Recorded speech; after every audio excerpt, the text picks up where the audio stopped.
So good afternoon, and welcome to the October 11th meeting of the BET Budget Committee meeting.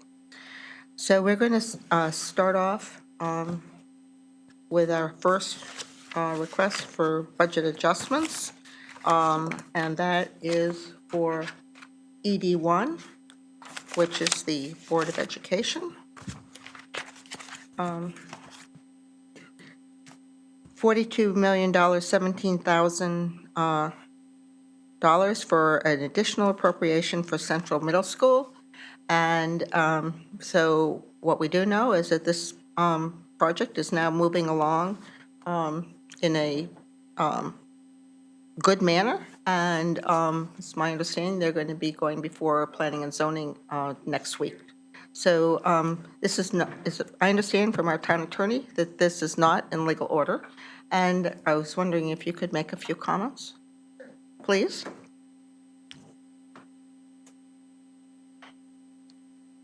And so, welcome, Barbara Schellenberg, our town attorney. Right. So the reason this is premature at this time is because of what was set forth in the Law Department memo that dated August 31st, which everybody has received a copy of and has been discussed now for the past month many times at several meetings and other venues. Basically, it is premature for the committee or board to take an action, which certainly would include a vote or any type of resolution before there's MI approval. And as you said, the CMS Building Committee is moving along with that. They will be meeting, their first meeting on their application will be next week on the 17th. So that process is going along at this point in time. Great. So thank you so much. Okay. And so I think we'll just move along to our next item. Point of order. According to our reference guide, because an item is on the agenda, we have to dispose of it. The chair does not have the authority to just remove an agenda item. So it refers to Robert's Rules, which my advisor tells me it must be removed. There must be a motion to remove an item from consideration. So that's the process that needs to be followed, and we should discuss it for here. And I would like to propose the following path that we consider. Is it a motion to dispose? Is that your motion? It's a motion to remove an item from consideration is the motion that needs to be made. Leslie, can I just ask a clarifying question? I'm sorry, I'm not following the discussion exactly. So what Said is we continue. our town attorney has just told us is that we can't take it up for consideration because of legal reasons. And what you're saying is Robert's Rules does not allow for that? Is that what you're getting at? And if so, I'm sorry, I'm not a Robert Rules aficionado, so I would actually have to go back to our town attorney to correct or not correct what Ms. Moriarty is saying. I'm not aware of that. No, so what the issue is our reference guide, the town attorney is our advisor. She doesn't. I understand that, yeah. Right, so she's our advisor. Our reference guide does not have a provision that says if something is, our advice is that it's premature and not in legal order, that the item's automatically removed once it's on the agenda. So there needs to be a mechanism to remove it from the agenda. And just as background, I think for the public to know is the item is on an agenda because 2 members of this board and 4 members of the BET requested it be on BET agendas in October. So that's why it appeared today. And so I want to follow proper process, but I also want to make sure that this item also appears on the full BET agenda as we requested, as our rules indicate it should be. So our chair is here today, and I'm sure he's heard you say that. This was put on the agenda, as you requested. And, our town attorney has told us not to take up this item or to take any votes. So that is where I'm headed at this point in time. And, our chairman of our BET is here. I mean, I think as you presented it, It's for the BET agenda, and then because of that, it was then put on the Budget Committee agenda. But he certainly, it's on the agenda, and now we're moving on. Yeah, and just in recognition of the fact that we do not have the department sponsoring the item here because they were told not to come. By and- the town attorney. No, they were told not to come by the chair of this committee. The town attorney made an opinion, but she didn't advise people not to show up at a meeting. I didn't, But that's a, you're that- now saying something that isn't correct, Leslie, so just make sure you're correct. you indicate, well, I'm going on what I thought you told me. So if I have that information correct, I stand corrected. Incorrect, I'll stand corrected. I guess what I would like to have happen, I'm not going to push a vote for this item, a vote on the appropriation for this item at this meeting. But I do think we should follow proper process, which means there should be a motion to remove an item from consideration. There should be a vote on that item, and then we can move on, assuming. Well, Leslie, we've never done that in the past, okay? This is the first time that I've ever heard that in all the years I've been on the BET. And so I think we'll just move on at this point in time. I don't think I've ever heard you ever make that, or anyone, ever before. I learn new things all the time of Yeah, what the proper and- rules are. But, Right, and quite, you know, I'm sorry. It's nice to learn new rules, but you could have shared them also. I'm not aware of that new rule, and we've never focused on that rule, as far as I know, at the BET or at the I just Budget want to Committee. take note that we're not following our own procedures if you proceed this way. This is on the agenda. Laura? If Leslie's done. I just want to have a clear path forward. I don't want to get bogged down in Robert's rules, although I think it's useful to know what our rules are and try and follow them. But my understanding is the Board of Education voted on construction funding to transmit to us. Their vote was 611, subject to municipal improvement. I think we could have done the same.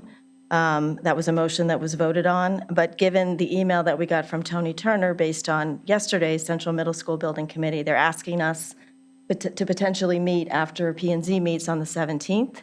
So just as a practical matter, to move this project forward, maybe we can talk about next steps. If P&Z meets on the 17th, can we agree to meet next week after that meeting to take up this item? I think that, I'll speak for myself and not for, all my colleagues, but I think that this Budget Committee at least, and the BET has been very receptive to the BOE when we've been following our processes. So I would say if the MI, which is being applied for next Tuesday, is approved by the P&Z, then there are next steps that follow that. And, whether that requires a special meeting, I think we've been very receptive in the past for those kind of meetings. So that's a kind of constructive discussion I'd like to have. I think the P&Z is actually meeting on Wednesday, the 17th. I'm sorry, Yeah, no, I it's thought okay. I thought it was next Tuesday, because they usually meet on Tuesdays. It's the 17th. Okay, I'm sorry. That's okay. I mean, just to try and be constructive and move it forward. The 18th, there's a BET debate. I mean, if we're going to have a meeting before the 20th, as requested by the chair of the building committee, I just want to sort of lay that framework. Because I think in order to vote on this, it's imperative to have the building committee and representation here. And I see one member of the building committee here, but I can't vote on it if it's not presented. I'm a right? building But committee what member, are the too. next steps? Yeah, two So members anyway, there. I do, I'm not going to commit to a specific date. I don't know what PNC is going to do next Wednesday. If there's a difference between, and now I'm very confused because you said the 20th. Is the 20th then a Saturday?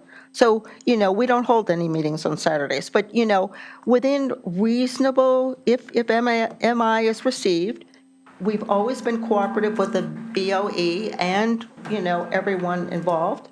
I expect that, we will arrange a meeting that will be convenient for the 4 budget committee members and the, and the building committee chair and, the appropriate other people from the BOE at convenience. But I do know it won't be on a Saturday. Yeah, it's Tuesday's the 17th, just to, 20th is a Friday. You're you're the one who said it was Wednesday, so. I know. I don't know what month I'm in right now. We're sort of caught up here, but I think we have the spirit of where we're headed, Leslie, and can it I- sounds to me like it's Yeah, I just want to add 2 comments. One is, so I'm on that building committee, and the building committee did make a motion to add it after the 17th, but before the 20th. It was a very interesting way the motion was suggested. I believe 4 members of the 9 members voted to have it. 2 members were absent. 1 member, I think, abstained. I'll get that exact number, whether it was 4 or 5. So this was not a unanimous decision by any means by the building committee. The second point I want to make is that the role of the BET is to review funding and approve funding, right? It's not to actually put money on put requests on the agenda and request funding. So in this particular case, my understanding is that neither the building committee nor the Board of Ed requested this item to be on the agenda today. It was actually the request of certain members of the BET, specifically Ms. Moriarty, yourself, and your colleagues. So I just want there to be clear transparency here that this item is on the agenda because BET members have requested it. BET members should not be requesting funding. BET members here have requested the funding. And then when the town attorney is advising to take it off the agenda, and the same BET member is actually making the point that under Robert's rules, we must first have a motion. It seems very convoluted, the entire discussion, so I would agree with the chair of this committee to move on. The entire process seems to be a little bit of a disarray. We're going to move on now. No, I need to respond because my specific action was called into question here. It was 1 of 6 people. This particular, correct, but this particular item, it's not coming out of the blue. This is an item that the Board of Ed and the Building Committee has requested hearing for months now. So Okay, thank you, I Leslie. just want to say that the BET is not jumping ahead of the actions of a sponsoring department in trying to take this issue up. Thank you. Leslie, you and I have served on the building committee together, and you have been on other building committees, as has Laura, and we've been on building committees together. And to the best of my knowledge, in all of our actions on our building committees, we're representing the town, and we've always been, to the best of our knowledge, compliant with the town charter and the regulations. So I think it's time to move on. Okay, Public Works, we're going to hear now Public Works 2, and this is a request for $338,000, and it is an additional appropriation for a, what is now referred to as the Greenwich-Stanford multi-use path. But this is coming out of the Alternative Transportation Task Force, and this is a first read, and we have with us our Assistant Superintendent of Public Works, Jim Michael, and Laura McGeechee, who is an assistant attorney in the town's law department. And Jim, I guess you're going to explain that this is the feasibility and construction drawings phase of a proposed bicycle path that starts at the Binney Park, goes down Sound Beach, and then across Shore Road to the Stanford border and continues within Stanford to the Bozzuto Park? Bacuzzi. Bacuzzi, wrong park. Anyway, sorry about that, but we're more worried about hitting the Stanford border, but then some other things. This is basically, again, a first read, and it came in and wasn't complete in terms of the supporting documentation. We've all been working on it together. It's been a good team effort, and people are supportive of moving this ahead. I think some of the items identified, whether it's exactly as needed or not, included a budget resolution, which may or may not be needed. There's been further discussion on that, but that's attached in this. And also what isn't included is an agreement between Greenwich and Stanford, because Greenwich is 73% of this project and Stanford is 27%, and this grant is a reimbursement grant. So we need some additional information? Do we need to, would you, Yeah, I so- mean, just any further, I think we can just, So- we're making so- everything public and we're supportive and we can, Right, this is a so- great idea. Right, so I think the issue, a few of the things, pretty much everything you said is correct. A couple points of information. One thing is, there's a couple numbers that are bouncing around. There's a $338,000 and there's a $350,000 number. The grant is for 300, based on a $338,000 estimate. We also, as part of signing the grant, we are required to sign an agreement with DEP that includes indemnification. At the time of writing this information up in order to get to the RTM, we didn't know the cost of that insurance that we would be needing to get. So we put in $12,000 to cover that cost of insurance. We now have gotten a quote, that's $250. We will figure out a way to absorb that somewhere in other budget items. So we can make this a $338,000 request.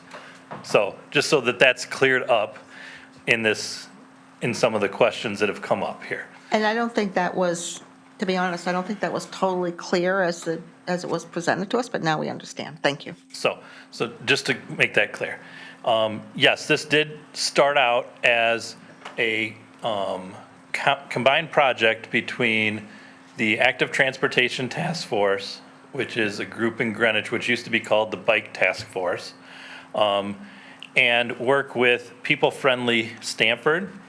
The two groups were working together, looking at alternatives, also looking at the East Coast Greenway, which is a pathway that runs from Florida to Maine. There's a portion of it that runs through Greenwich, it runs through Stamford. It's on-road and off-road pathway to promote cycling across the country. There was some work done to relocate that pathway to a more friendly path in Greenwich between those two groups. In that discussion, there was a talk about, there's a grant that we could maybe look at to create a multi-use trail. And so the two groups worked together. They incorporated the Public Works Department, myself, and a few others in my department, and the transportation group over in the city of Stamford together to create a grant application that we submitted back in March to DEP. That grant application was received. We got notification in April that we were awarded that grant. And as part of that grant application, we have a letter of support from the mayor of Stamford stating this is a project that they're in full support of, that they will continue to work with us on, and we have been working with them as well to make sure that they are understanding of their financial commitment in this process. We have asked them for some sort of memorandum of understanding of what that's going to look like for moving forward. That's in their legal department review right now. We're hopeful that we may get something by the end of this week, maybe, hopefully by Monday was our goal, but, with the holiday being on Monday, they're not sure exactly how long that's gonna take. But they are fully committed to the project. Let's see, what other questions have come up? This is a multi-use trail. The location is estimated at this point. The purpose in this grant and the whole goal in getting this grant is to do a conceptual design phase. There's no construction involved with this phase of the project, with this grant portion. It's to do the feasibility to see, is this the best location for it? Is there other locations that could be incorporated in this? Is there other, what hurdles do we have to jump to get this thing constructed? Is there any property acquisitions, et cetera? All that due diligence that comes into creating these projects. That's the purpose in what we wrote the grant for. It's not that we're going to start putting shovel in ground tomorrow on this. We were notified of the grant back in April, May timeframe. At that time, they said they would be giving us notice of when we would be getting an agreement. We got an agreement the very end of August. I think it was August 29th, I believe was the date that we were given that. And they asked us to return it by September 12th. And in order to make sure that we're on board here. So some of the urgency in moving this forward in a fairly expedited manner is to make sure that that's the case. We did reach out to them and say, we're definitely not going to make the August or the September 12th date, but if we get it into the RTM for, because we saw the indemnification in the agreement, they said that would have to go through a full Attorney General's office review, and it still is not going to get changed. So we knew where we needed to go on that. So we said, we'll get it on, try and get it on the RTM agenda in October, and that's where we're at, and that's why we're trying to do this. So ideally, I would like to say we'd like to see this moved forward as quickly as possible so that we can get to that, the October 23rd RTM agenda item. So that's where we're at. Great. And I know that Laura's been a great assistance working through the various and sundry documents and working on the indemnification, also working with finance in order to understand what's needed in terms of the insurance to cover the town's deductible, also called the SIR, and so has worked through that and has worked on other documents and is, I assume is working on the MOU. So I think we're thank you for the update, and I think we're probably ready to, Laura? Well, I just want to be clear. I saw this on the RTM agenda, but really, when the agenda was posted yesterday is when I really dug into this. So the memorandum of understanding with the city of Stamford, what's their obligation, both monetary and, you said you were working together, your design and engineering team. So I just want to understand if that's what we're waiting for a second read. Let's just be clear what we're expecting. And I do worry, we don't typically do first and second reads, so I do worry about the timing, and I want to push back a little on Jim to say, what would happen if you miss the RTM deadline and don't meet till December? Because the RTM doesn't meet in November. Is this grant at risk? I would assume the grant's at risk. I don't know for certain that that's the case, but I would assume that it is. They asked us to move it as quickly as possible when we told them that we weren't going to meet the September 12th date. So we're already past that date, but, we would like to get this thing moving forward so that we know that that's where we're going with this project. And, So may I- when it comes to the numbers, the overall grant of the 338, 270,000 of it, 207,400 is coming from the state. So it's an 80-20 grant that way. Then so there's 20% that's left. Of that 20%, about, like I think Leslie mentioned, about 75% of it is the town of Greenwich's responsibility. The other 25% is Stamford's responsibility.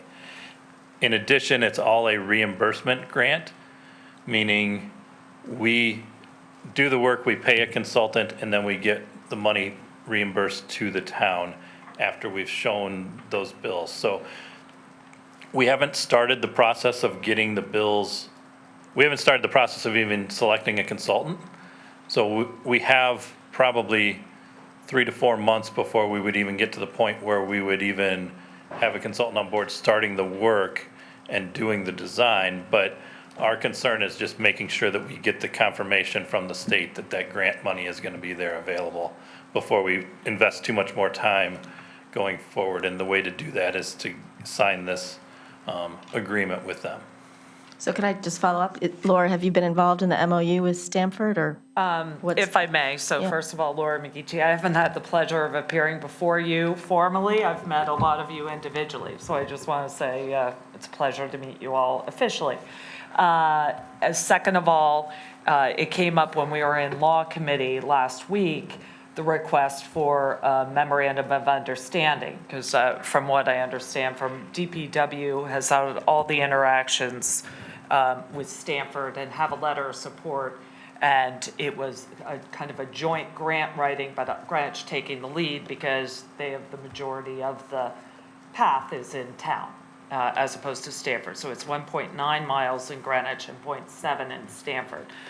So in light of the request last week for an MOU, that was again generated by the Department of Public Works and sent over just to have some confirmation in writing to present to the BET. So I think the thought process is, and your point's taken, on getting before the RTM, because it is listed as a call item on the RTM for the October agenda, and understand, I guess this is listed as a first read, but if it is in this board's, purview to potentially maybe grant the appropriation subject to the MOU being signed.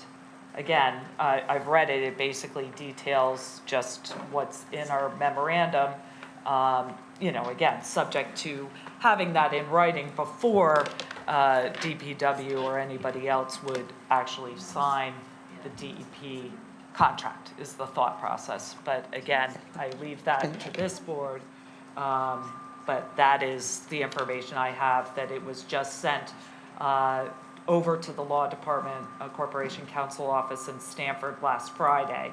And so they don't, ideally, would it be very nice to have assigned to present to you here today, but we don't. But in the hopes is to have it, prior to the full BET meeting, and we can send it upon receipt, or certainly by the RTM meeting. That's what I just wanted to add with respect to the MOU. I've read it, it's here, it's basically taking the same information, just asking them to sign on the commitment on their portion of the 20%.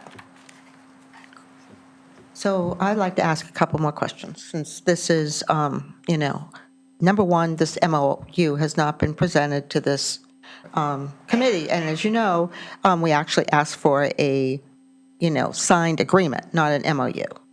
But, I just to make sure we understand what's going on, because we're going to sign an agreement. And it's my understanding from reading this that this is a reimbursement grant, so we have to make sure we're doing our part and Stanford's doing their part, and then we will be reimbursed, but I assume we will also be reimbursed for Stanford the way this is written, so I think that needs to be addressed. The other thing I think that, as I read it, and I think we all need to spend more time on it because it was a short time frame, is that we're also sort of standing in front of Stanford in terms of them doing the work between the Stanford border and this other park whose name I can't remember once again. So, I think that this is a bit more complex than just having an MOU. If the town is to commit to signing on to $338,000, but, I'm in support of moving ahead. I just don't know whether it's beginning to be feasible to get all of this done within the time frame that you're suggesting. The Budget Committee meets again on November 8th. So, I think you just need to address what needs to be addressed and talk with the state and explain the progress that you're making. And then you all have to figure it out. But I think this was put on as a first read because all of these questions aren't answered. Laurie, you have another question? Well, maybe we can move on to the two other topics that are before us, the indemnification and then the budget resolution that's in our packet. I don't want to let this go because it seems to me we can handle it with a subject to. I don't want to overcomplicate it or make it This is a hard. first read, though. It's put on as But a... we don't typically do a first read. So again, I don't know. Okay, so I'll just share with you that there was a lot of discussion behind the scenes, whether we put Apparently. it... That's No, what I'm no, trying no, to figure no, out. yesterday, as we put together the budget, the agenda, because some things were come in late, was where we put this, Laura. And should it have been just under new business as a discussion to be a topic? Or should it be here where we lay it out?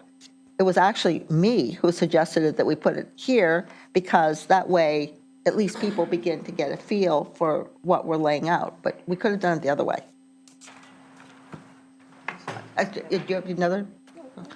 Nisha? Yeah, no, thank you. I'll start by saying this seems like a great project. I mean, if I lived in this part of the neighborhood, I'm sure I would appreciate this bike path or transition path. So I just wanted a few questions.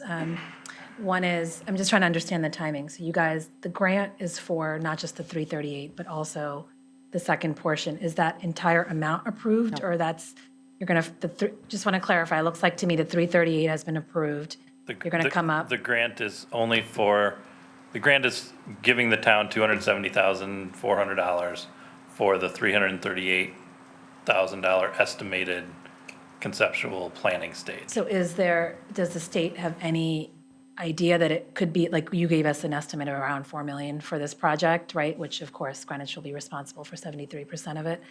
Does this, for example, what if the state turns down that grant? Then obviously now you're going to say, well, we've already spent the 338, go and move forward. Do we give the state some signaling that this project will be approximately 4 million and you're going to be on the hook for about 80% of it? Or how does that work? I think it's an annual program that they have. So each year they have funding, they've had funding in the past. I don't want to tell you that the state's going to have unlimited funding moving forward, but we would go in as a competitive request in the future. And I think we're going in as an understanding that we would probably not move forward on this project without additional funding Okay. outside of, Okay, so it looks like you have some confidence or a good level of confidence that you think at least it'll be a competitive process to it will be, receive it. we feel it will be competitive, and we would be looking to get additional funding for this moving Okay, forward. no, that's great. And then the second part, a little bit unrelated. I just saw a few emails this morning exchanged about that this project would not require an MI because of, it's not a transportation route, and that's fine. The way I'm trying to visualize what this trail would look like, and if it's going in front of, the homes on Shore Road. If there isn't an MI, which, by the way, I'm not debating that discussion at all, the process of an MI usually allows, neighbors to speak up or raise concerns, or just, creates a little bit more visibility around the project. So minus that MI process, which looks like will not be needed for this, do all of the neighbors or all of the homes that are going to be impacted by this trail, like, have you reached out to them? It looks like the community definitely supports it, the Old Greenwich community, but the direct homes where this trail will go, have they had an opportunity to speak up? Have you sent them a letter, each of them individually who's going to be impacted? Like, do they have a voice to be heard? So personally, my opinion at this point, that's premature, because we don't even know, we haven't done the due diligence yet to determine that this is the definite path that we would be taking. We're going to be looking at potential alternative locations to see what would be necessary in order to do this. Where do we have the adequate right-of-way? So to answer one of your questions, what does this really look like? For the most part, it looks like an 8 to 10 foot wide sidewalk, In front of their asphalt. homes? potentially off of the edge of the road. So between the road and the right. front And door, by the way, thank you for basically. clarifying that. That's how I read it. And I know, and I live on a great street with no sidewalks, and I would love a sidewalk, but I'm sure my neighbors would not. But that is a very personal decision for those homes. And I understand you're saying it's tentative and potential, but I think it would be premature to even go down a conceptual design without at least involving the potential neighbors that you could look at, because they might love it, which would be great, then it's a win-win for the town and everybody's on board. And I'm gonna just speak about, I know you don't like me to bring this one up, I live over in Mid-Country, we had a bump out that went up on Houston, which I know the thought was to slow down traffic right in front of my house, and it was great. Everybody hated it, like 100%, and a year later, it was removed after all the neighbors jumped up and down, right? We were never involved as part of that discussion, the people that were going to be involved in that process, because probably there wasn't an MI that was required, or we didn't know. I just want to make sure that we follow the process, and even if an MI is not going to be needed, Yes. the people that are going to be impacted really need to have a voice in what's So going on. sidewalks are definitely, and I'm not necessarily specifically clumping this Yeah. as a sidewalk, but sidewalks in general become a very emotional decision. I agree with that. We deal with it might frequently on many different locations. In addition, this project will not go without multiple public meetings. It will also include individually contacting all the property owners that are directly adjacent to it. I'm not sure if you're, in the past budget, one of the past budget years, you approved this sidewalk on Shore Road, which is currently probably 75% done of the construction phase right now. This area would be potentially just an expansion of that sidewalk. Okay. And then the remainder going up Shore, or Sound Beach Avenue, there is sidewalk that entire stretch already. So a lot of this route, and also a couple of the other alternative routes that we are looking at, currently are fully sidewalked already. So it would be going from an 5-foot sidewalk to potentially an 8-foot multi-use trail. So that's, So you have a sense that this will be so we have a sense appreciated. that there Yeah. may be Okay. more support there than there might be if I were looking at this somewhere there's no sidewalk, or not even in a more No, that's great bike- background. So your- yeah. biker-friendly. So your point is that you think this is going to most likely be supported by your gut feeling based upon We past think there will be projects. some support for it, yes. Do I think I am going to get 100%? I don't think I will get 100% on any right. project I ever do in this town. But, but yes. So I think Nisha's point's an excellent point, though. What's happening here is, once again, the Budget Committee is becoming the sort of the entry point for a major project, or at least the beginning of what everyone hopes will be a major project. And there isn't that sufficient public notice or vetting that comes out of the normal town's process. And I did explore, it started in the Law Committee meeting, and I ran into the chair of the P&Z and just said, I think she, in the meantime, after the meeting, I think Laura, she met with you, she and Pat. But, and then she did send something this morning, which I further circulated. But this is a project that is a $4 million project that we haven't seen before, either in our fiscal year 25 budget or in our 15-year plan. So potentially, it's whatever the number is, $4 million is what this package says. But the work and the time and the effort that it will take from DPW also displaces other projects that may either be need to have or nice to have projects. So, but now we're looking at this as an interim project.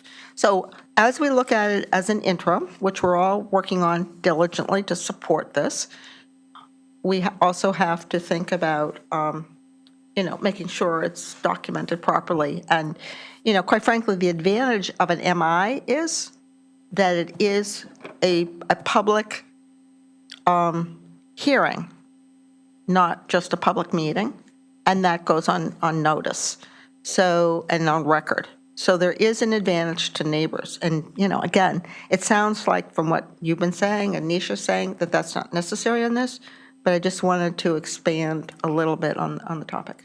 Shall we just, Leslie, you have another one? Yeah, I want to return to what this project really is in front of us, which is design. It's creation of design. So some of the questions being asked today, it's hard to answer. You don't know exactly where it's going to go. You don't know which homeowners and businesses it may affect.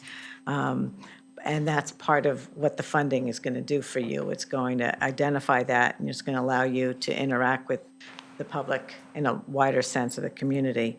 I want to return to the MOU, which is the financial arrangements that we're going to have with Stanford. And to understand this, is the grant with the town of Greenwich, or is the grant with both Greenwich and Stanford? So that was a question we asked very early on, is can we both apply for this as a joint thing? And DEP said we need one party to be the driver of the bus, so to speak. And so because we went back and forth with Stanford on that, who's better suited for that, because we're the more or less 75% portion of the project, we took the lead on that piece of it. So the grant will be strictly with the town, and then Stanford will be reimbursing the town for that, our So that spending also on that. means the decision on which consultants to hire, the contracts with those consultants are all just with the town of Greenwich, legally. Legally, With the yes. state. But you plan on some collaborative arrangement? We're going where to have there's at least one or a two committee member of, where they're involved. committee members in the So those are- selection committee from Those are the Stanford. kinds of things on terms of decision-making, roles and responsibilities, the financial flow of how bills get paid, and the expectation on timing of when we get reimbursed. Those are the kinds of things that should be covered in the MOU. We haven't seen the draft MOU. I don't know if they're in there.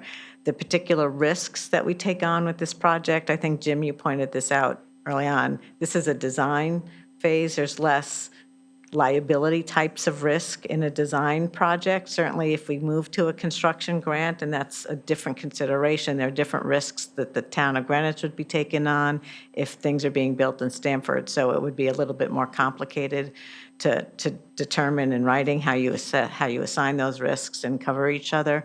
So I don't know if the MOU have drafted covers all that, but that, at this point, would be our consideration. One, that the project is getting public vetting, which we are hearing it is, and two, that both the risks and the roles and responsibilities are clearly laid out in that MOU and acceptable to both parties. And the question I want to, if I can ask through the chair to Laura, would you want to see us as a board vote this forward and to have, indicate that a condition should be put on it with an acceptable Well, MOU? that's what I was thinking after we have the discussion about the indemnification and the budget resolution that's in the packet. mean, But I I saw- see no reason without, I still have a few more questions, and I'm not sure if you want to even listen to that discussion before trying to push forward, because it's possible. Process. Right, but it's possible that some of the questions I ask might actually dissuade you from wanting to move this forward. So I think I'd appreciate that discussion to be held off until we've concluded the discussion on this project. So I have a couple more questions, if I may, Leslie. Yes, but I would like to make comment that your questions were actually ones I think are important to further understand. Surprising, huh? No, you always do good things. So Jim, I just heard you describe, and I'm sorry, I'm just trying to get up to speed on this project. You just described the structure of it such that we would first pay, we're appropriating the capital, and Stanford would then reimburse us for their portion. Is that the understanding?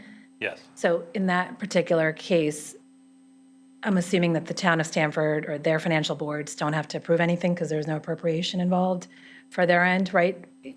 Like, the discussion we're having is not happening in Stanford for their portion because there's no appropriation. It will be at some point, yes. But not today, not for the 338, because right now, the way you're structuring it is that the Not- town of Greenwich is going to take that risk up No, front. for the 338, they will still have a financial piece that they will be paying. But And they will they're- reimburse us, right, to the town of Greenwich? That's the understanding we have, yes. Right, so I'm just trying to understand where we are. When are they meeting? What if their financial board says, no, we don't want part of this? Is it because, are we on the hook for the whole thing if they kind of bow out because we're taking that financial risk up front? I will just say, because right now it's forecasted that the financial piece is $18,200 from Stanford, and I don't know if they have a similar counterpart provision where departments are authorized to contract for less than 25,000, because that is Oh, I see. their responsibility. Just for the design piece. Because, yes, this Right. is purely for the design project, so. And to what be up- about, do you know for the Oh, 4 million? I'm going to stop here, though. That's their total risk, but, again, this is reimbursement, so they're stepping up to 27% of the total amount as it gets spent.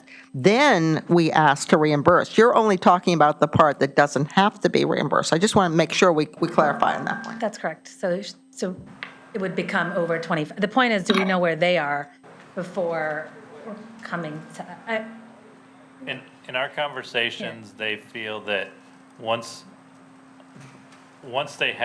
there's an agreement with the DEP, then they're going to move forward through their process on their end as well. So that's where they feel that they feel they have the support there, and their indication is they won't have a problem getting it moved forward through their boards that they have to go through. Just one clarification. If we didn't get the support from Stanford, we're not obligated to move forward with the project.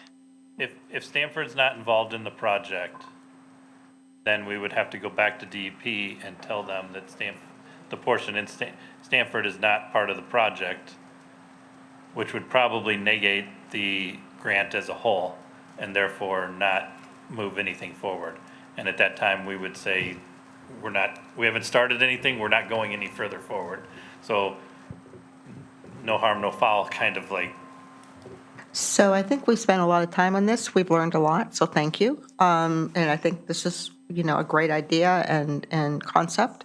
But I would suggest at this point that any Budget Committee members and any other members of the BET that have questions on this project, direct them to Roland, who will then make sure that they get to both Jim and to Laura so that we can move this project forward, making sure that the questions that we have are considered and responded to. And, I'm sorry?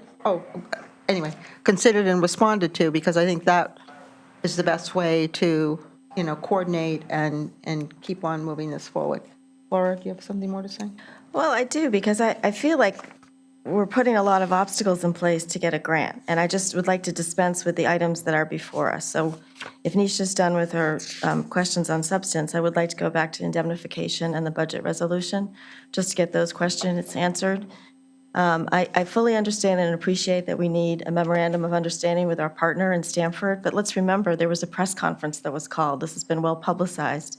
I think it's coming before, Jim or Laura, help me, it's going before the Board of Selectmen this week as well? Is that right? Or does it need to go before the Board of Selectmen?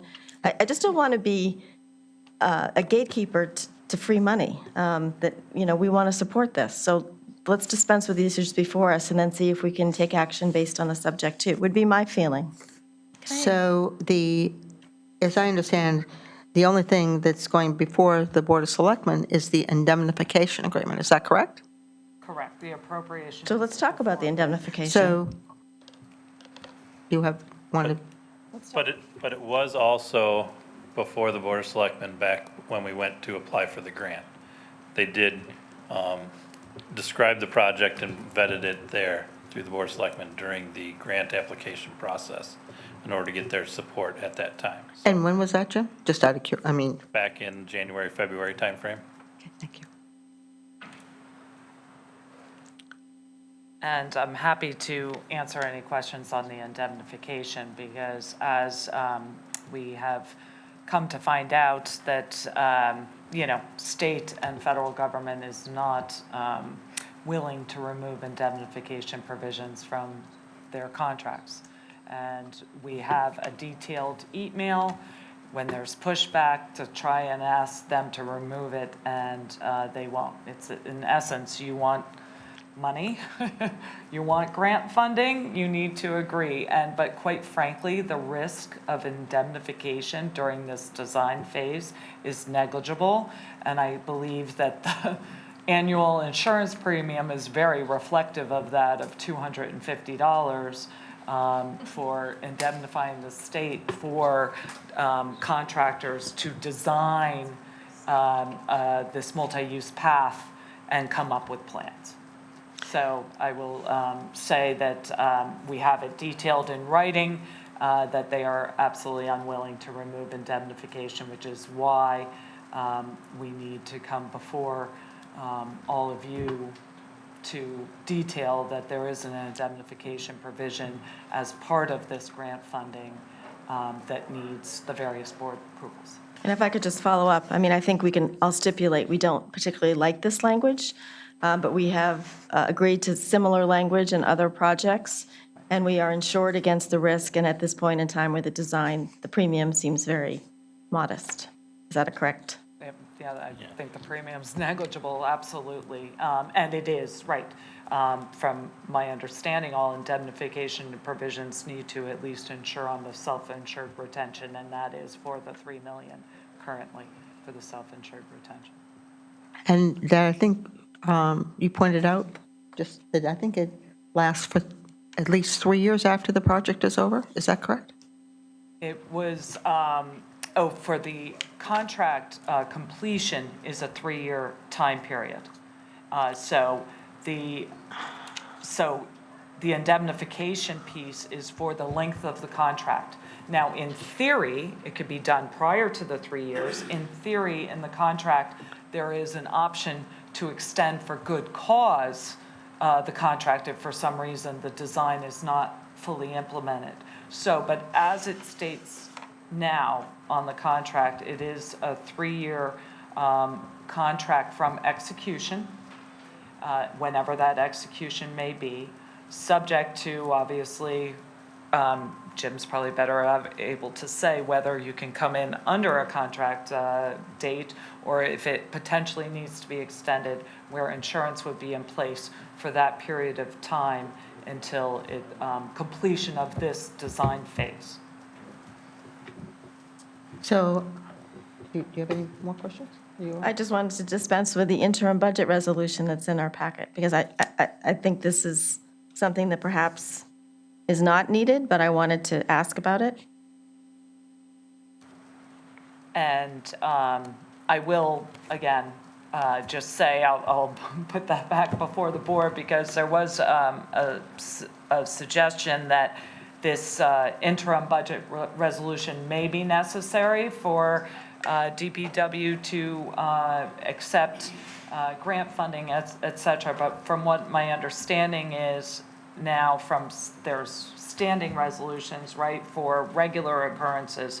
But for this specific project, if this interim appropriation is approved, I'll leave that to this board to determine what resolutions are necessary by this board. But if that is, again, in speaking to some colleagues in the law department and DPW, whether that is even necessary for an interim appropriation, and whether it doesn't rise to the level of a standing resolution in a budget for a regular occurring item.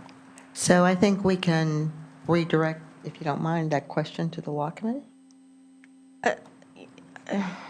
Well, I think we haven't done this. I mean, the whole point of having standing resolutions is that it's a way to accept grants that are a matter of routine through our normal process without necessarily going to the RTM. This is going to the RTM. This will be accepted or not by the RTM. So I think, I mean, I'd like other members of this committee to weigh in on, but my opinion is that we do not need an interim budget resolution because it is going through our process, including the RTM. So, I'm going to just, Karen Fasciolotis, our chair of our law committee, has her hand up, so I'm going to call on Karen.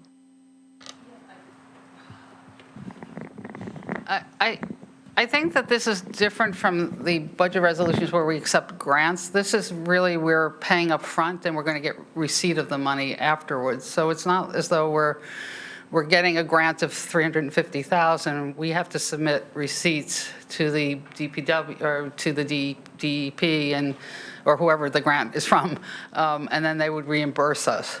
So we have to expend the monies, so I think it's a little different from the regular grants, okay? So that's number one.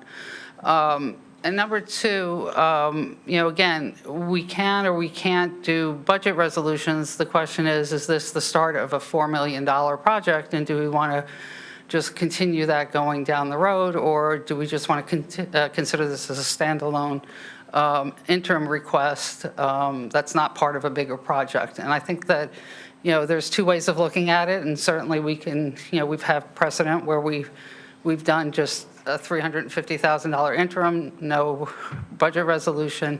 But I think we need to think hard as a board whether or not this is really the start of a big project and whether we want to bond all along the way. Which actually, may I add another point? This does not come with a bonding resolution, and that is also something that perhaps should be considered. There is a risk of timing of reimbursement. We've seen that before in many of our projects. I mean, I think it's fair to say we have many grants that go back to, 15 years or more, perhaps, that, we still don't have the reimbursement. So, again, this is not something that I have, I'm going to listen to people on this one. Okay? And then I think we're going to move on. And we have a busy agenda still. Well, but Laura's going to have a motion. But on this resolution, I was surprised that there was one created for this particular project. One, because the RTM is taking up the item and has resolutions on what it is expecting for the project. We approve interim funding for other DPW projects that are a reimbursement grant, and there aren't separate resolutions on those. This, to me, it's a budget timing decision. I guess you're saying I'm wrong on that? Oh, okay. You're saying maybe our finance staff thinks it's a good idea to put it in place, but the resolution doesn't really change our authority that we're granting when we grant the additional appropriation. So I think, I don't want to create a precedent that we're going to get confused about as we move ahead with other types of, other situations we had. This is the first one I remember looking like this. So I agree with you on not creating precedents. So I think it's just something that we need to think about seriously, whether we should or shouldn't. And it sounds like some people are leaning against shouldn't. So I'm going to now move on from this. No, this is a first read, Laura. I'd like to make a motion. This is a first read. We don't typically do first reads. I think we true. have enough I do. information to make, I'd like to make a motion. And what is your motion to be? To put this on the agenda? Yeah, I mean, I'm To really, put it on the agenda? no, Because it's not on the agenda as an appropriation. okay. Giving the discussion that we had on the first item, can we just get to the substantive business? I'd like to make a motion, given the time constraints, given it's on the calendar for the RTM this month, given the RTM doesn't meet till November. As far as I can see, there's two outstanding issues. One is receipt of a signed MOU with the city of Stamford that is acceptable. It sounds like one has been submitted. I think Laura is taking notes. If there's things that came up during this meeting, she can relay them to the appropriate legal person that she's working with in Stamford to make sure it's covered. That's issue number one. Issue number two would be subject to Board of Selectmen approval of the indemnification language. I think those are really the two issues, the substantive business issues that need to be addressed. And this is not on the agenda as an appropriation.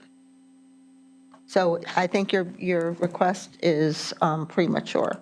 Okay, And so I we- just we- want to point out, that is your prerogative as chair of the Budget Committee. This is the first time in the time I've been on the Budget Committee, and the time I've been on the BET, and the time I've been following it, we oftentimes take up an item and then defer it if we don't have Right. information. That's different from a first read. I think, in my mind, and I could be wrong, I could not have the votes for this, but I think, given the conditions on this motion, we could be satisfied to move it through the process to get the money for the active multi-use trail. That's all I'm saying. Can I add a couple comments? Yeah, so, I mean, I don't want to get lost in the technicality of what's going on here. I just want to start by saying I'm very supportive of the project. It sounds like a great idea. I don't live in this neighborhood, but I really am concerned that the neighbors, I know you were saying it's going to get done later and whatnot. I don't know how much the rest of this board has been involved. I'm just learning about this project in the last 24 hours, and I'm trying to get up to speed. I saw this as a first read and came with some preliminary questions. I certainly have more. I mean, I think I heard a comment by one of my colleagues saying this is free money, so just push it through. This is not free money. This is any project that we, and I'm not talking about the 25% or the 73% that Greenwich, this is an opportunity cost, right? So when this looks like it's going to be a project that's going to move forward because it looks like it's going to have support. That's what your gut feeling's saying. So to me, this is a $4 million commitment that I'm thinking about for the town. I'm not thinking about this as free money, so let's just accept it. And I don't like to have a gun next to my head and saying, you gotta vote right now. And those are, otherwise we're going to miss the grant opportunity. I think that's a really unfair way to ask for a request. I don't know what, I understand some of this is not in your hands and just how you're getting the approvals, but I'd like to learn a little bit more. I'm certainly supportive of this project. I don't want to use a technicality to not have to support this right now. But I do think it's really important for this board to understand that this is not a $338,000 potential free money. Every project that this town takes on is an opportunity cost to doing another project, which may or may not be higher. This could be certainly the highest priority. This could be lower on the priority. I do not know. But I'm not looking at this as a 338 potential free money.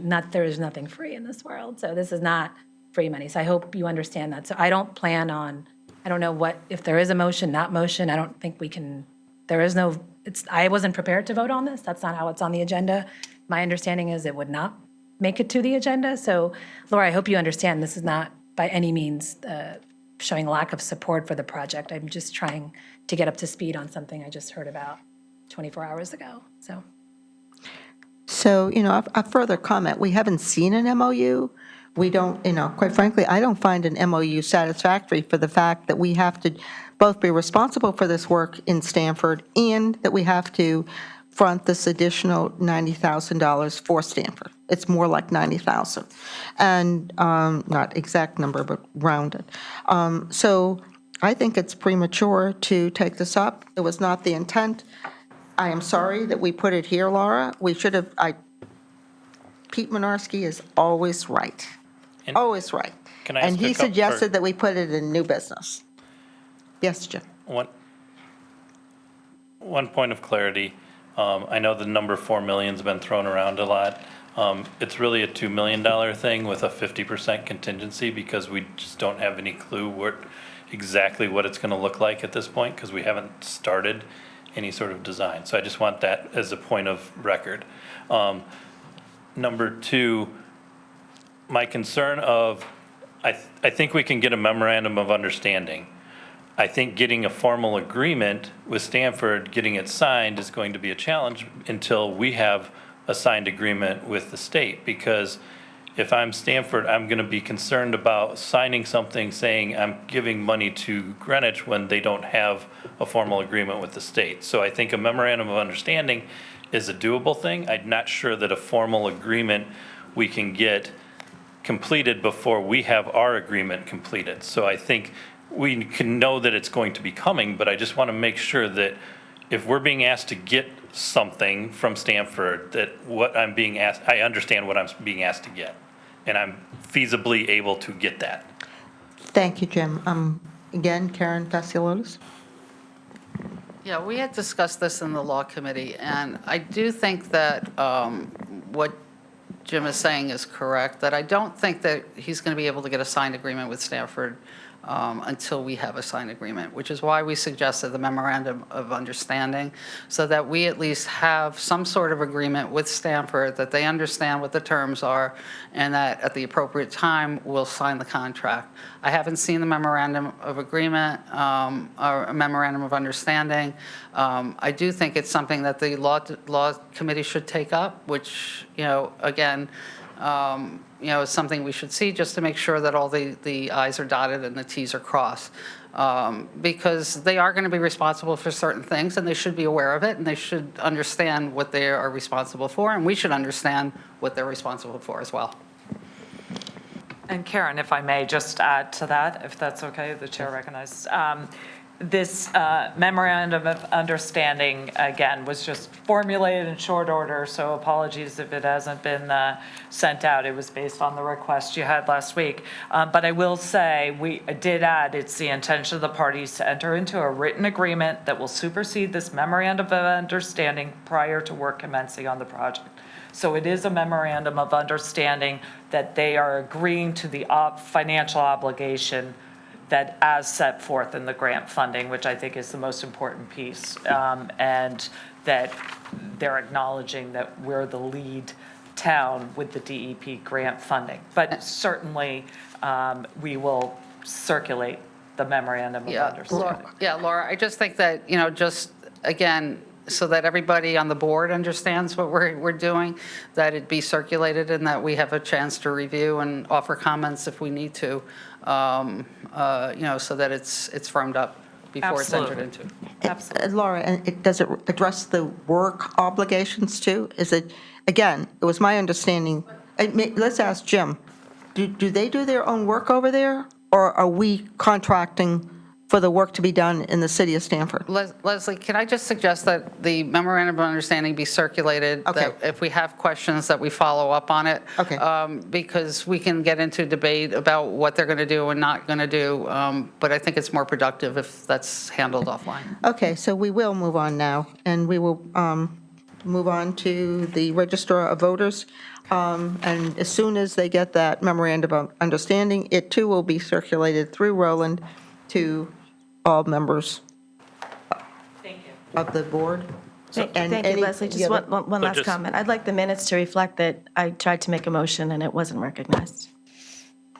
So, and just for my clarity, so that I know, this will not be on the BET meeting, so therefore I need to take it off of the RTM agenda, correct? I'm not speaking for the chair of the BET. I'm only, we carried it here. So I'll let him consider that at some point in time, unless he wants to tell us now.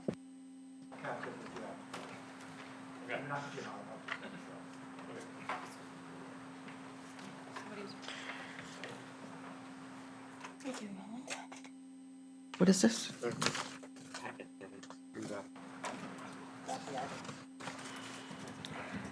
So, so our next item is with our registrars, plural, of voters. And we greet our two registrars, Fred DeCaro and Mary Haggerty. We are so pleased to have a simple item to put before you, seeing the complexity of all the other things that have been put here. Well, I'm confident, since there's no cost to the taxpayers, that we will all be able to support this, but we'll see.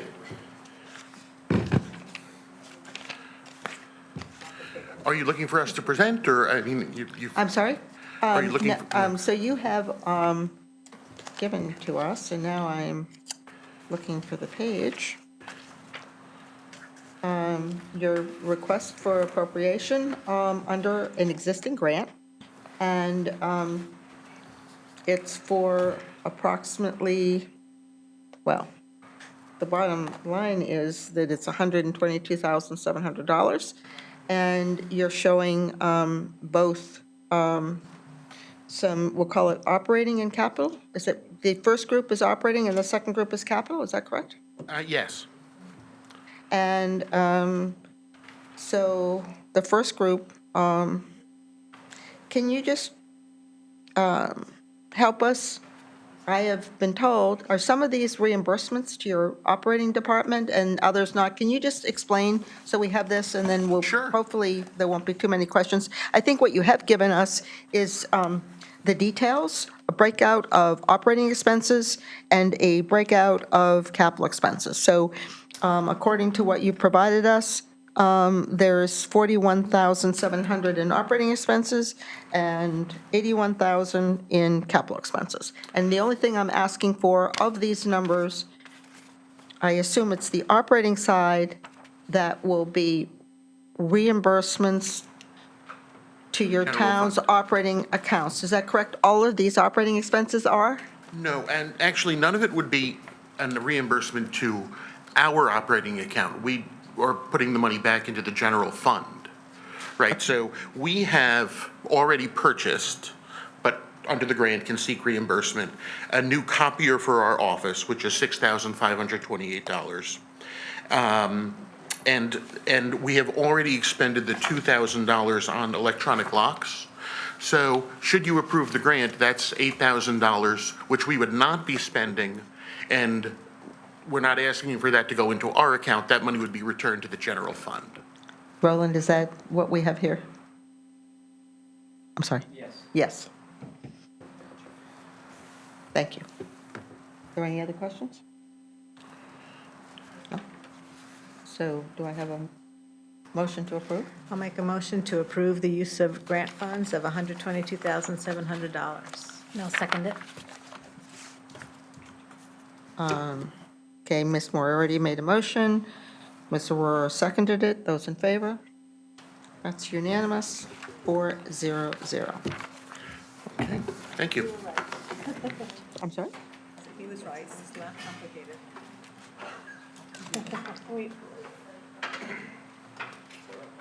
Yes, as routine. That was Routine. Yes. Yes. I'm sorry. Fred and Molly, those were both approved as routine, so we didn't, I don't think we know what that means. that means you don't have to come on Monday unless you get some kind of special request. Oh, I think Dan is going to advise us outside, so thank you. Okay, great.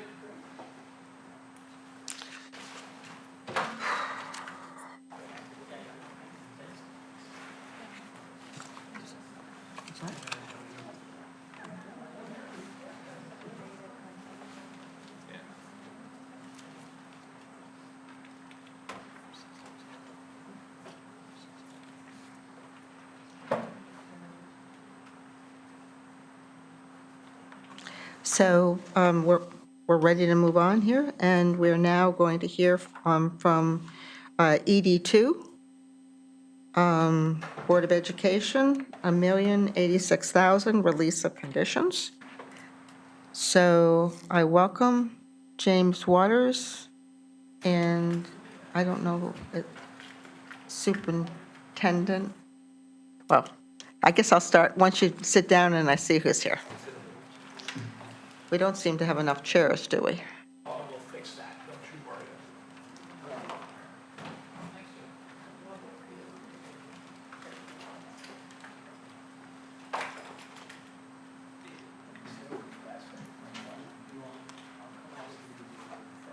I think that's the best, that makes sense.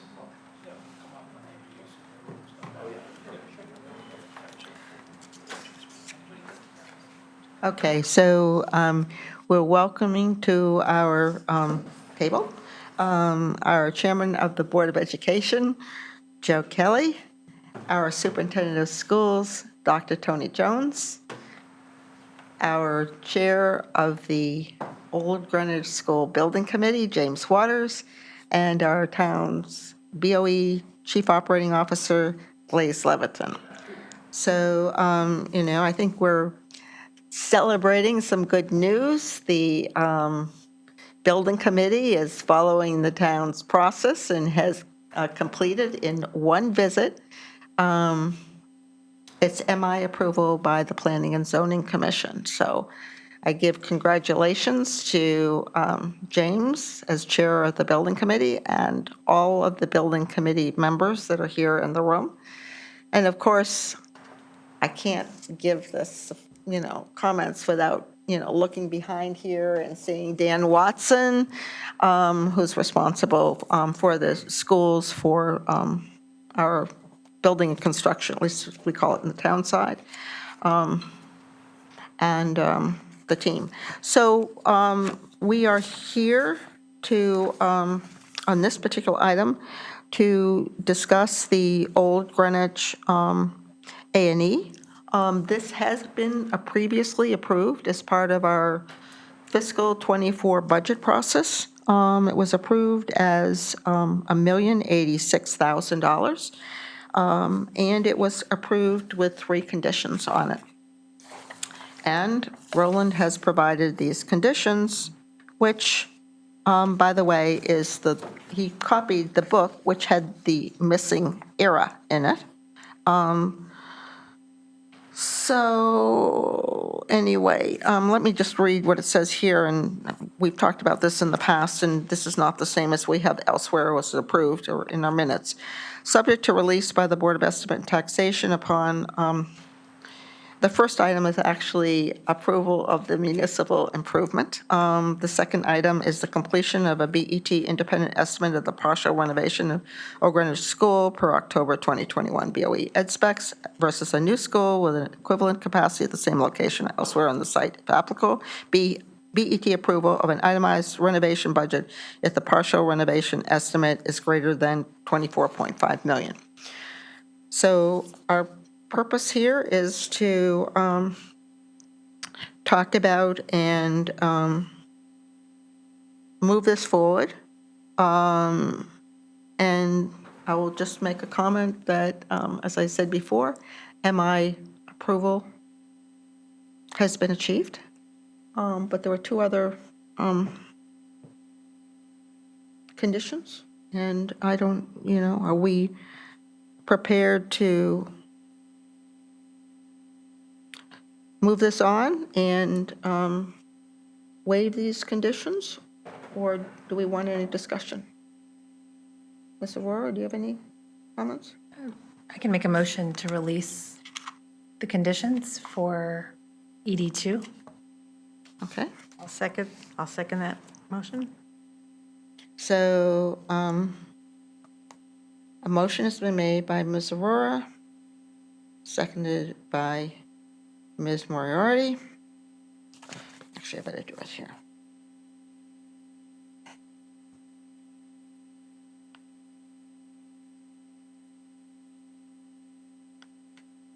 So, I don't know, on these circumstances, is this a routine or a non-routine motion? I think it needs to be non-routine. You're going to make it, I'm sorry? It's not that I'm going to make it. I think our guidelines are such that it's not a budget allocation. It's a release of conditions, which is typically Which non-routine. is a recommendation. Correct. Right, so this is non-routine. So this is a recommendation of the release of conditions, all 3 of them. Any comments, or should we just move to approval? I just want to Take a vote? I just want to quickly comment, because there are 3 different conditions. They were contentiously discussed when they were put onto this project, but it sounds like I'm glad that we're all in a position to allow this project to continue to move forward. We'll see whether that's right with the Misha? votes, but. Yeah, no, I just want to congratulate Mr. Waters for really helping accelerate this and going through the process. And I think one of the things, if you were here earlier, we were talking about the sidewalk discussion, is it's just really important to follow the town process, just because then you get opportunity to hear from others. It publicizes issues that people may or may not be following, right? So we certainly heard from folks that, while I'm not going to say it was 100% of people saying that certain things should be off the table, but we certainly heard from a lot of parents in Old Greenwich that, this is something, a renovation is something that they'd like to see in a new construction. I hope, we can really talk to each other as neighbors and community members, and not, one party versus the other party, because we all want to see this project move forward. And want to congratulate you for following that process and helping us achieve, so the other 2 points really become moot if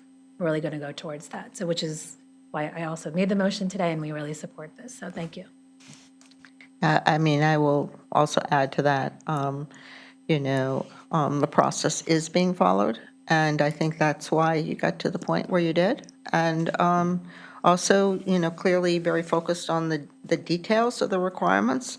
I mean, quite frankly, I think it's absolutely amazing that MI was achieved in, one meeting with planning and zoning. I gotta believe that that doesn't happen very often. And I think I see the chair, Mr. Kelly, smiling. I don't think even he got through MI on P&Z for the Cardinal Stadium. So this is the good news. Okay, I'm going to take a vote. Those in favor? Okay. And so that motion passes 400 unanimously, the release of the conditions. So you can begin to use your funds immediately for, yeah. Oh, yeah, absolutely. Yes, you do have to go to the full BET for the release of conditions. There's no question about that. You're already on that agenda, so, But I think what we're saying is you don't have to go to the RTM or those other, aspects. This is just, internal. And just to be clear, just want to clarify that, Mr. Waters, you did mention that your committee did have enough funds for the remainder of the year. This was just needed so you can continue the project for next year. So you don't have to comment. I just wanted to, I know you guys are having a little secret bet going on over there if you have to I'm speak sorry. or not, but yeah. No, I just wanted to clarify. Go ahead. I'm just Yeah, joking. I think you can, the question is, can I word it slightly differently? Sure. You're moving ahead with your design documents and then construction documents, so that 70%, 100% drawings, et cetera, to go to the construction. I think Nisha's question is, do you have sufficient, is the $1,086,000 sufficient together with the available No, balances? that's not my question. My question, I was just reading your quarterly report, James, and the way you had structured your quarterly report was that you had said that you have funds until year end, and the release of A&E is really important. So you have continuity on this project before fiscal year 25 kicks in, and we are supportive of that. So just wanted you to clarify that. That is correct. If the conditions are not released, the project will exhaust all planning funds sometime in January, and this will enable us to complete the pre-construction process. So at least the Budget Committee approved it, the release of conditions unanimously. So that's a good start. Par for the course. Thank you. We always appreciate thank yous. Not everyone thanks us for things we do. And we do thank you. We also have another item on the agenda, Board of Education, $39,796,000. Again, this was placed on our agenda by our colleagues, Ms. Moriarty and Ms. Erickson, and that was also placed on our agenda with a corresponding bonding resolution. But at this point in time,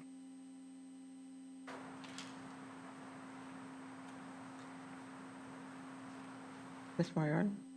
All right, so just to open it up, because last time we had you before us to talk about your construction estimate, I don't think you were given an opportunity to speak. So I'd like you to help us understand the scope of the project as it is reflected in the budget.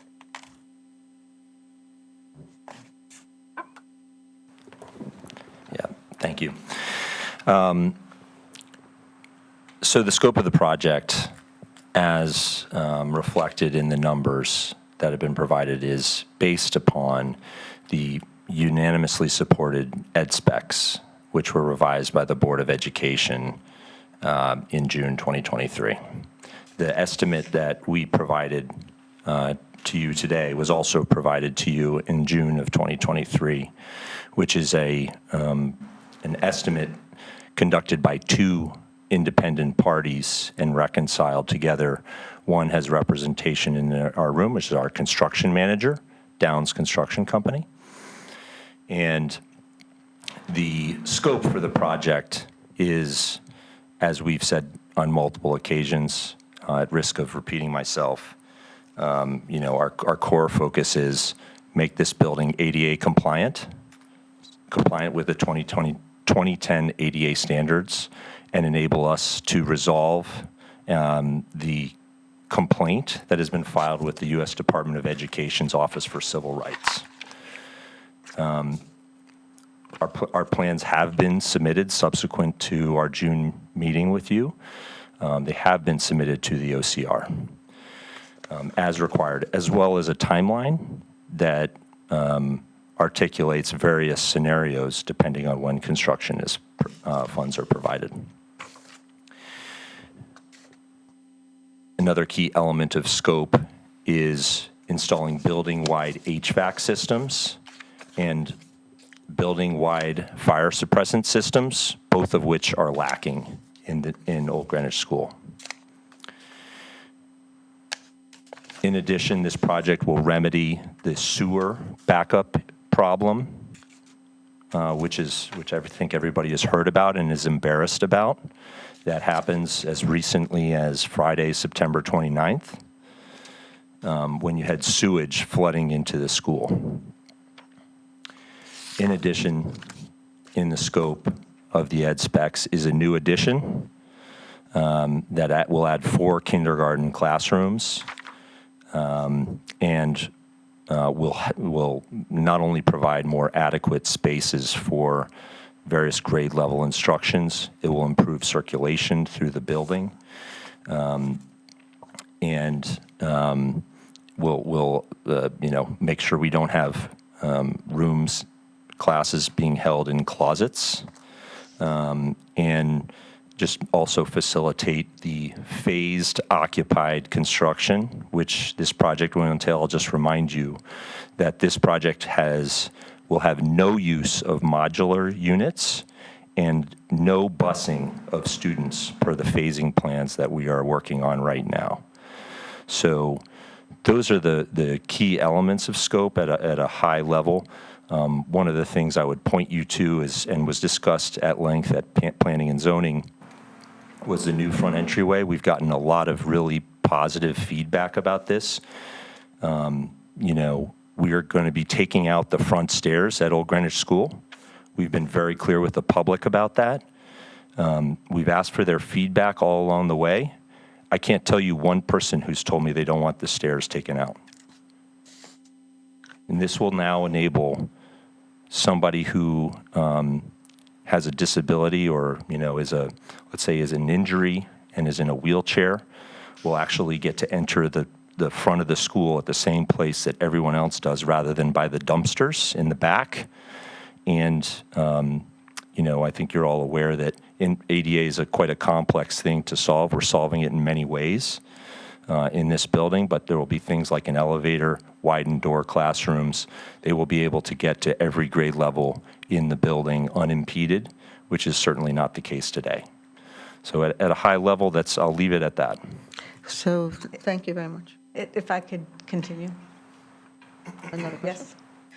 I just want to put this into context, because I know this is coming to us for an interim appropriation, and the rationale for that is if we can get construction funding approved by the town that requires both BET and the RTM, there is an opportunity, potential, no guarantee, that we could get on to the state priority list that was closed as of June of 2023, which would give us financial assurance, the town's financial assurance, that we can actually put the shovel in the ground next summer.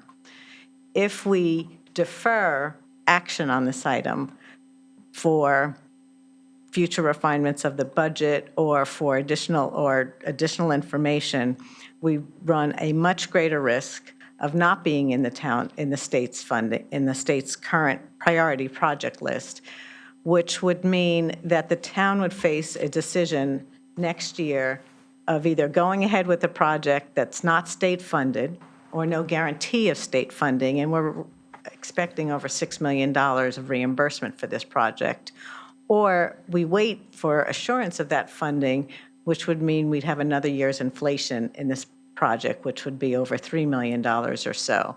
So there is a financial imperative, I think, for this board to move forward. As I understand it, these cost estimates are based on schematic design, which is your first step in the design process, not on design development, and doesn't yet reflect whatever changes may be necessary for the P&Z final approval. But your contingencies are in here such that you've got room to account for potential changes going forward. There's also a process that if costs were to increase more, which none of us want to hear, but if it did, there is always an opportunity to adjust the appropriation and be able to file a revision with the state.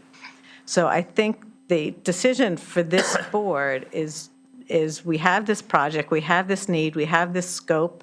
I have the sense, we just released additional design funds for this project, that there is a financial reason, not to mention the impact on children, being able to accomplish this project sooner, but a financial reason to move forward. And so I hope my colleagues do understand and ask questions about what's being presented before us and consider taking an action that perhaps, it's easy to delay these decisions, but this seems one that we should move ahead on. So, again, Leslie, we've all been or are on building committees. I think two of us are currently on building committees, you and Nisha. So we know the importance of working on these projects, to completion. We also have learned, and, the Old Greenwich Building Committee is a fine example of that, the importance of maintaining the town's process. And I think that, to date, this committee has, exemplifies that you move ahead perhaps more quickly by, remaining with the process. And so, our process says, and, I know Mr. Phelps knows this too, as he's our BET member on the Old Greenwich Building Committee, that, moving ahead with the process now that MI is approved, and now that we've just, only the Budget Committee, but, next Monday, we'll see what happens, release the conditions on the work to move ahead. I mean, I think that is the best process to, continue with. There's no reason, depending on the timeline of that process and the work continuing and the completion of design development documents, that, another meeting, much sooner, maybe even before the February sessions of the state legislature, if this is what Ms. Moriarty is talking about, could be considered. But I do think that perhaps we're learning some lessons about, maintaining with the town's process, which has worked for all of us over the years. And, again, I'm flexible in terms of our meetings, but my support is for continuing the process. I think that this building committee, should be commended for the work it's done within the process. And, I don't want to say getting there first, but maybe so. Nisha? Yeah, I want to just take the opportunity because I think we started this conversation by Ms. Moriarty asking Mr. Waters to just repeat what this project was about. And I think you mentioned that there was a contentious discussion. That's why you asked him to repeat it. But I do want the public who's listening in, and I think it would have been appropriate to present why there was a discussion back in April and May and June as to why we did not, why we put the conditions on the A&E. And specifically, James, I'm going to remind everybody the same discussion that Mr. Waters just went through. The discussion of, first and foremost, this entire board is very supportive of the Old Greenwich project. And the discussion that really arose at budget hearings was the dollar number looked very high for a renovation, right? I provided estimates of new construction that was about in the same range, and we can debate, well, your number's wrong and my number's right or whatever. I think most reasonable people would probably agree that a $40 to $50 million new elementary school would not be too unreasonable, and whether that number is 60 or 65 is not the point. The point is the discussion was really This is a 100-year-old building that we're about to renovate partially. And if you look at the drawings, it looks to me about a 20-25% renovation. And yes, HVAC is being done and water is being done, but it is a partial renovation. It is not a full renovation for about the same amount. This is a 100-year-old building. And by the way, I'm not making the case to do a new build because we've already released the A&E funding to move forward with the renovation, but I am presenting the other side of the discussion, which was that a 100-year-old building, when you start to renovate, you are going to run into asbestos, you are going to run into hazardous materials.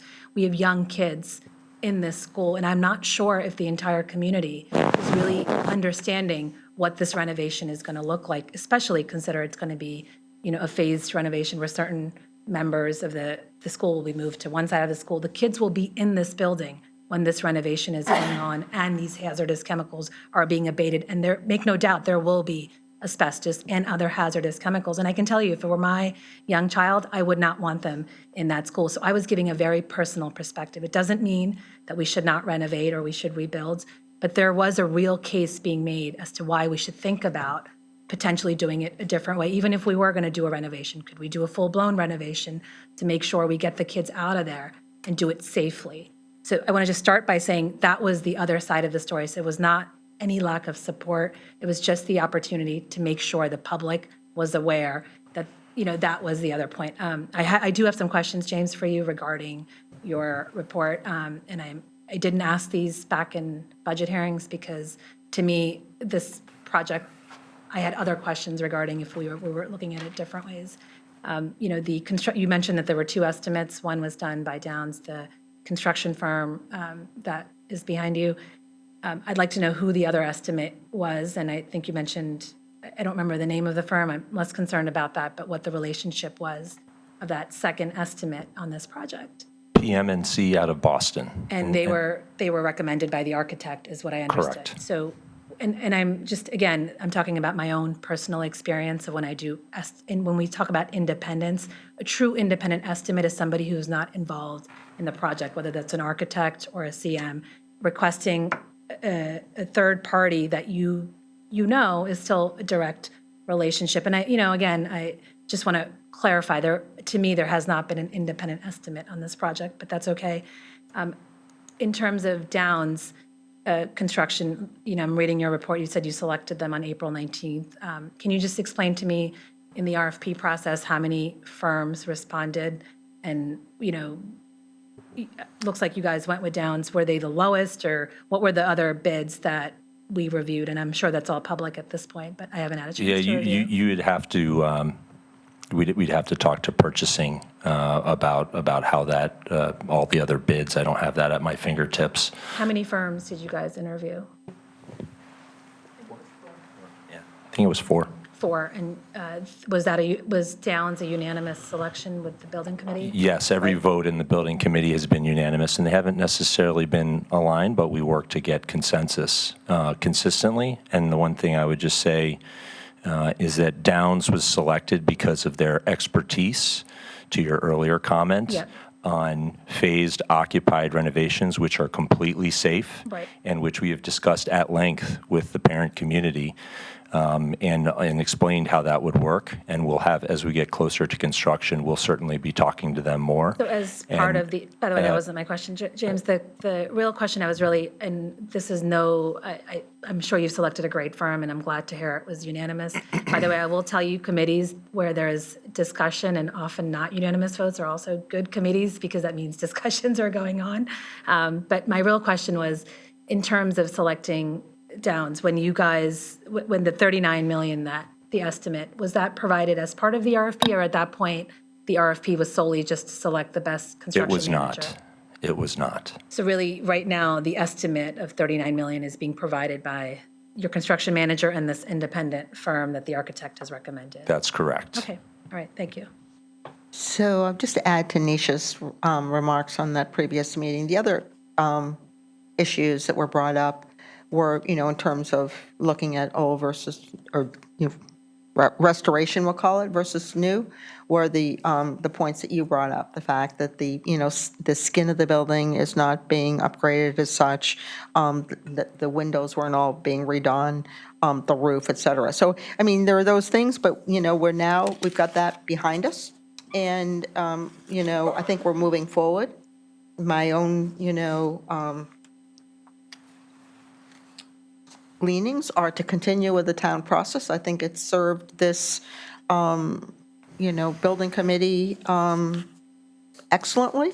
And, I think we'd like to see, further work. I think the numbers are refined as you go through design development. There's no question about that. And they can go up and they can go down. And so, I'd like to see that happen. Again, I'm not sure what your timing is, but I think that's, like to see that before we move ahead with the other.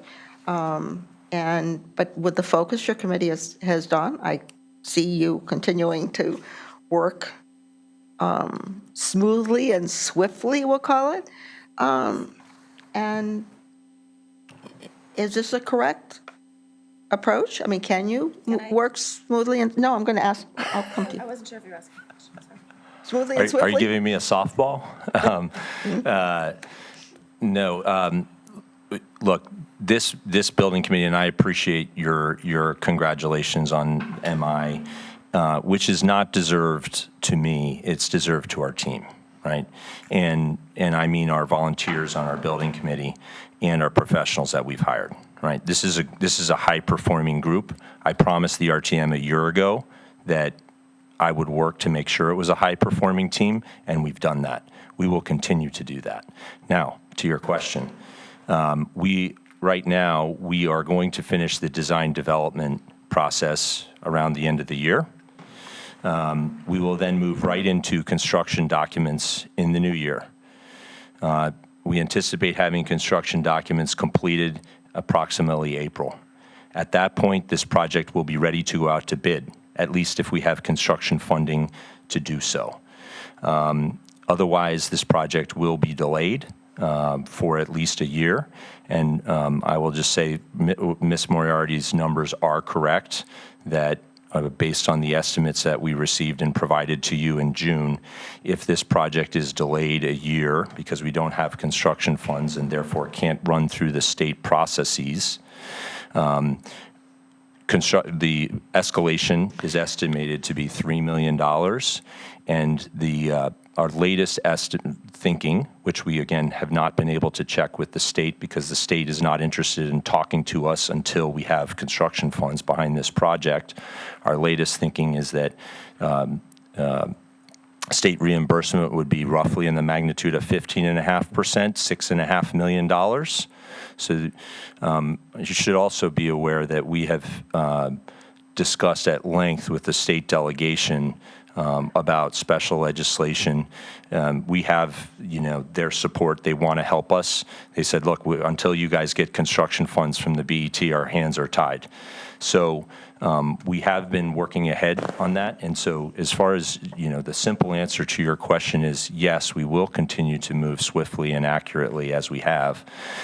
We are aiming to start this project next summer, but that is wholly dependent on whether construction funds are provided.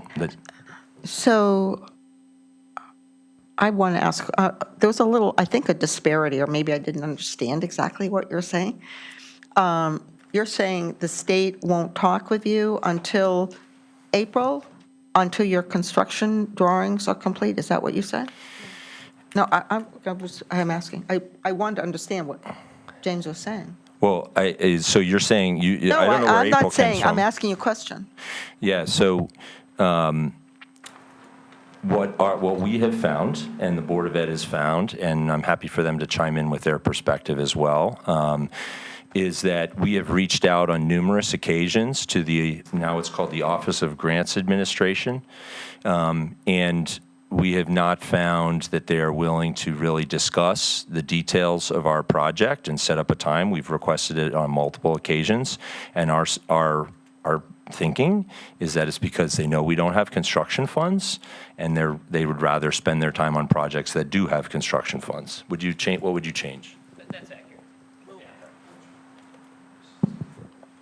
Sure, yeah. We've reached out to DAS multiple times, the GPS administration at the request of the building committee, and there's really a desire for the building committee to meet and start reviewing things, but essentially, until we have an application and really have construction funding, DAS is really it's not a serious project for DAS at this time. So that's a fair assessment.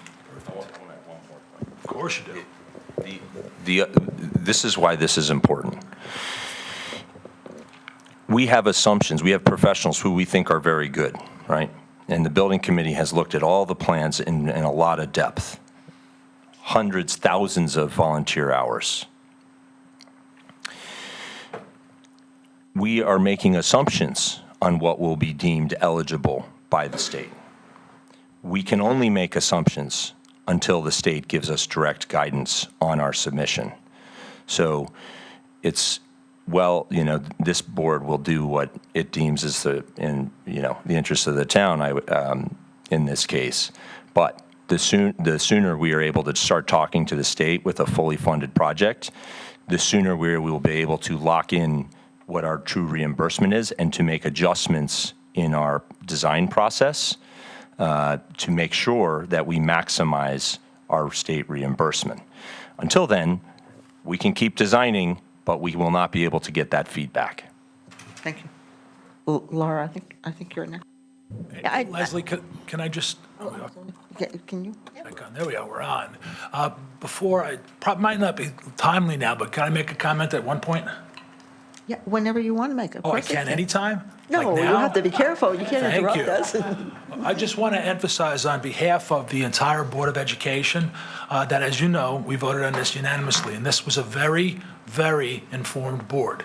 We have arguably two of our most fiscally responsible members, obviously arguably, one serving on the feasibility committee, spending dozens of meetings on this project. The other one serving on the building committee itself. As I said, two of our most fiscally responsible, scrutinizing poor James on every turn and every estimate he got. So we and I know Harry hates when I say this, but I do have 40 years of building experience under my belt, and I'm very interested and feel I have a lot to contribute to the Board of Education with my experience in construction. And I am good and spent a lot of time with James going over his numbers and going over his project. So we are very informed. We're not just voting to the affirmative because we believe James is doing a good job. We've scrutinized his work. We've scrutinized even pre-James in the feasibility. We did a lot of work, and with James, Michael kept an eye on James very closely, and I also was very well informed. So this is a very, very strong recommendation that we go forward with this by the Board of Education.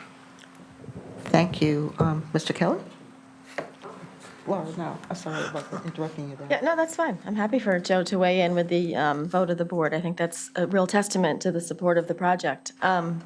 So I wanted to underscore the point about the special legislation in addition to the Office of Grants Administration not looking at this. Representative Meskers has repeatedly said, and he said it to me as early or as late as yesterday morning, that without a project, he's got very little to discuss with his colleagues. And because of the unusual nature of this, we missed the deadline because we didn't have construction funding. So it is going to take a lot of talking to colleagues, a lot of understanding of the project, in addition to the work that the professional team has to do up in Hartford. So I guess the question to my colleagues is, given sort of the balance of, we fund this now, the cash flows will be funded when the project gets going, which hopefully would be next June versus a year later. What's the downside? I'm not understanding I know you're talking about town processes, but, at the end of the day, we're all supportive of the project. We all want to, keep the costs down. If we're hearing that it's going to be a year's delay and $3 million, I'm just trying to understand the argument why we should not proceed right now. Can I? Well, I'm not seeing it. Nisha? I mean, is that what you? I was going to respond to, but go ahead. No, you go ahead. Yeah, I mean, I think there should be no doubt in anyone's mind that we are supporting this project. We just released the A&E funding, so you could continue. I do want to just talk a little bit about and by the way, I've had many conversations with the Office of Grants and DAS regarding past projects, current projects, and they will certainly talk to you hypothetically, for sure, in terms of, they're not obviously going to talk about a specific project until you put your number in. But I do want to talk about the process a little bit. The June 30th deadline is a deadline to get on the state's priority list. And I'm just going to repeat it for members of the public that may not be aware. So any school project that would like to be considered for reimbursement has to apply to the state by June 30th. Not July 1st, not July 2nd, by June 30th. If you miss the June 30th deadline, you're on the priority list for the following year. So we missed June 30th, 23. We're going to be on the list for June 30th, 24.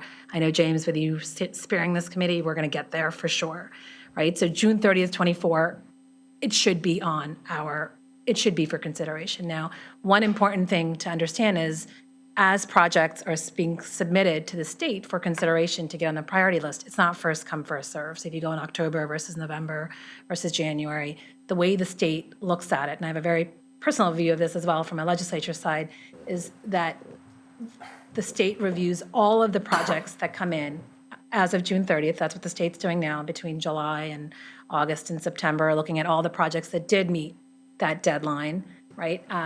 And by the way, CMS Building Committee is wanting to go down that same route. So Mr. Meskers is also coming to our committee and giving us the same confidence that he can help get a special legislation. So I'm just going to put that as a framework.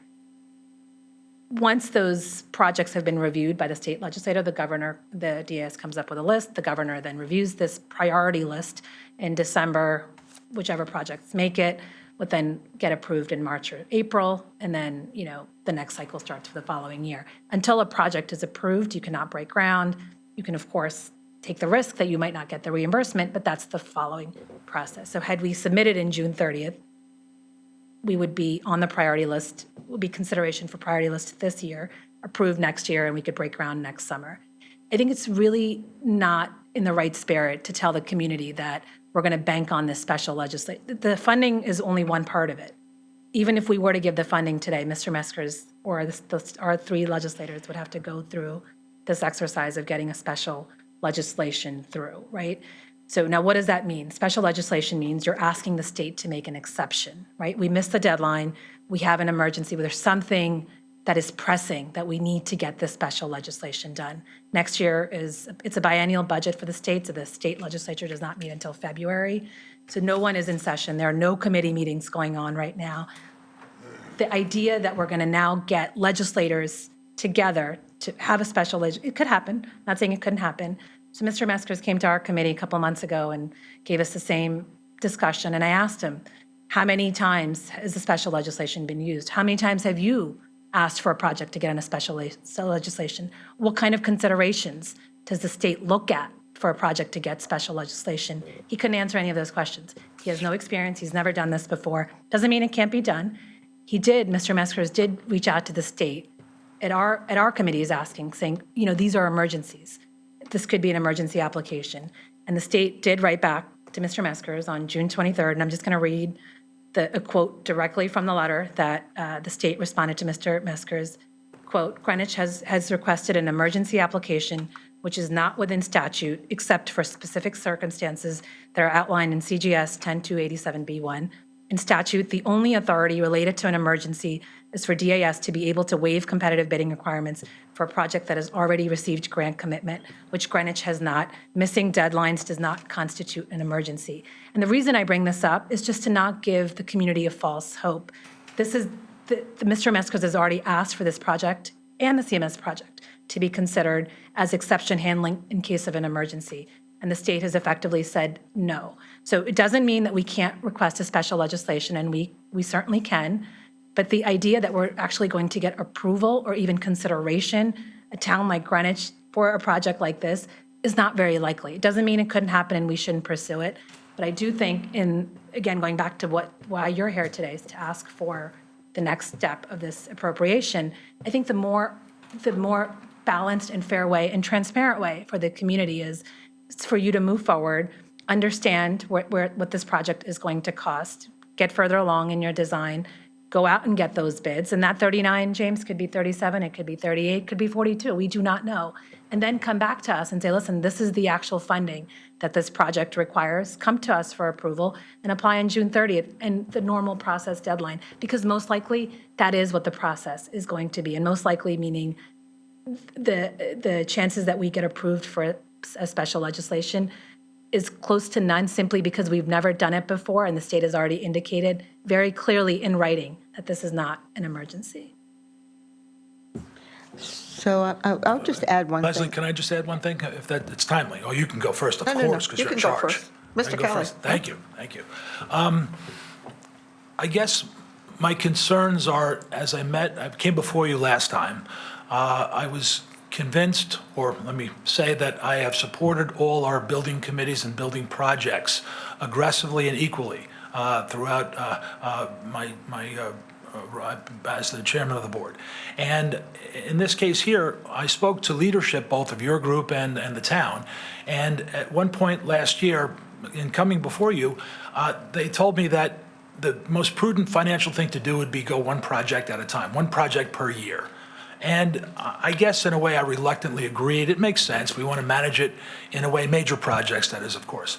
So now, we're not sure about Central Middle School at this point. I'm concerned that we're not going to be having this project in this year.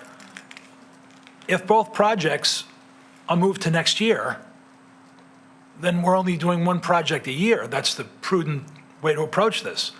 So then, if the next, or this project stays in next year, and Central gets moved to next year, well, that's two major projects in 1 year. Then we're going to have to move one into the following year, and that's not good.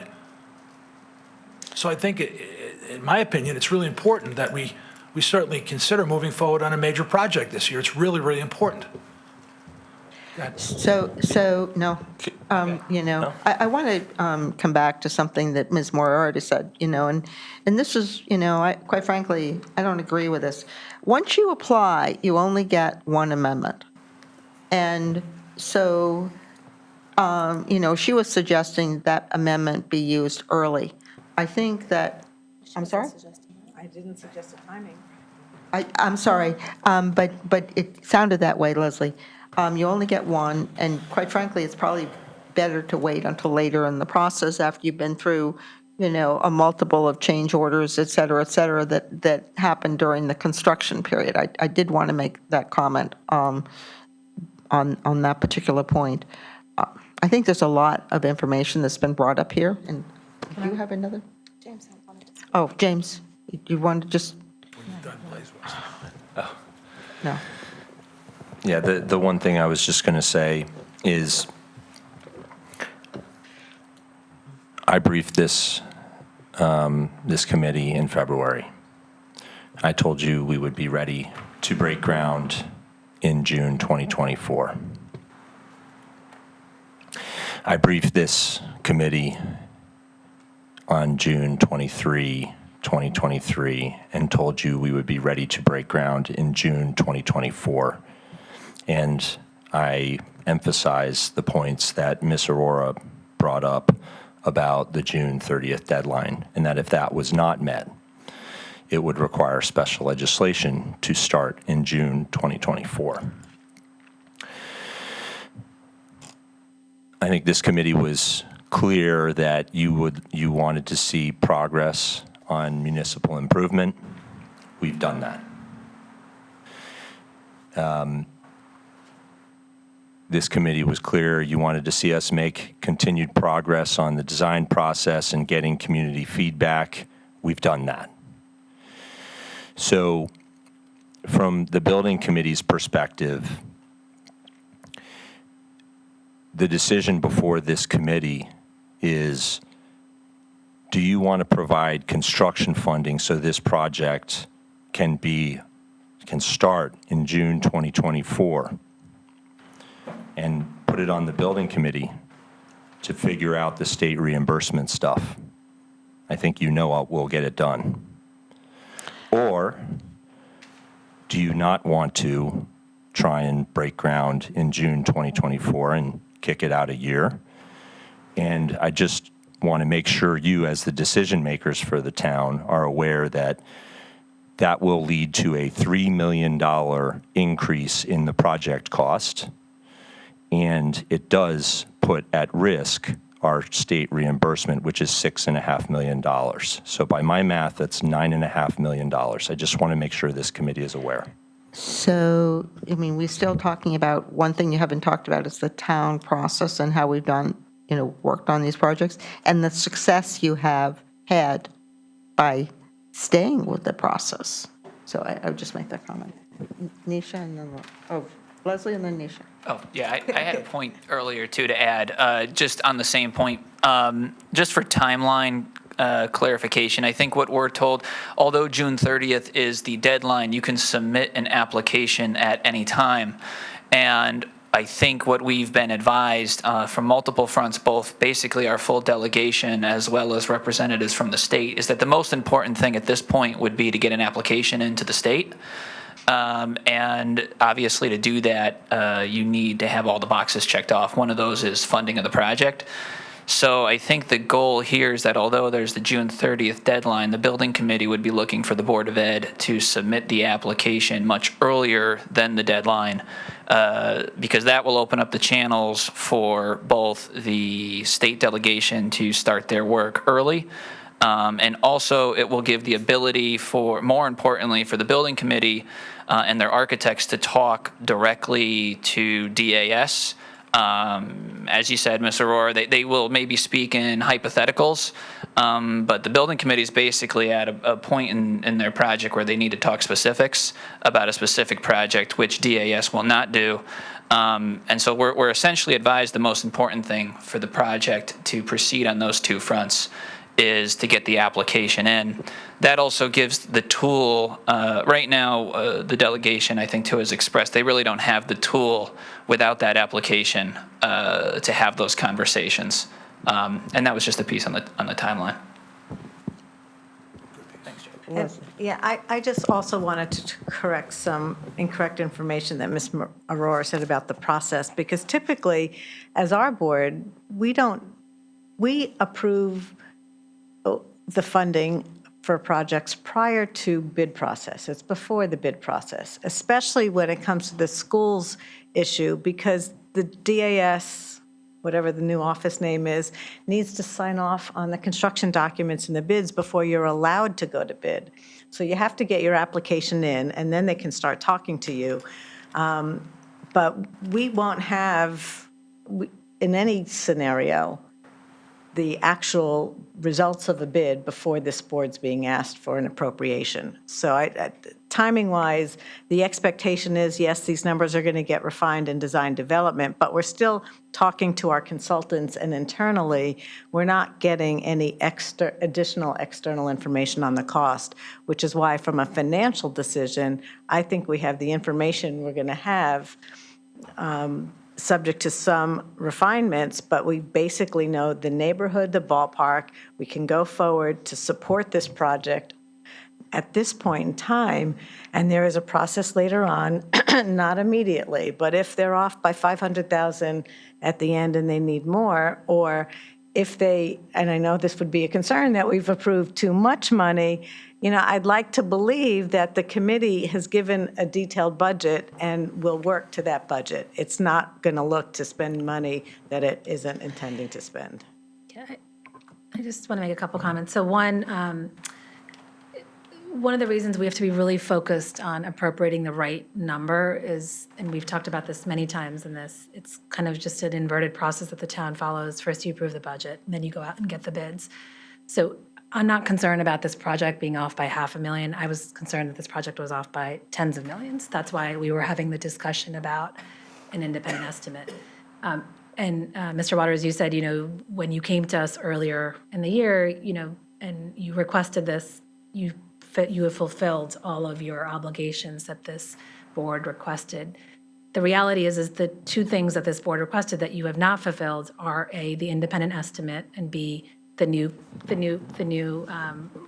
the discussion on evaluating a new build. We have just waived those constraints in the prior discussion that we just had.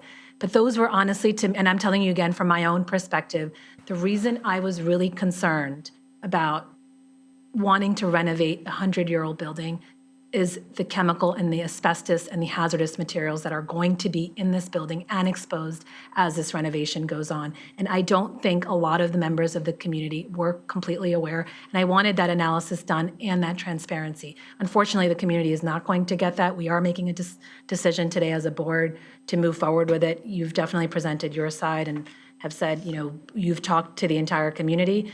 So we are moving forward. But I do want to be very clear, in terms of the process in itself, the special legislation is exception handling. As we get more clarity on what this budget is going to look like, again, I don't feel like we have, the $39 million right now is being provided by vendors that your committee has hired.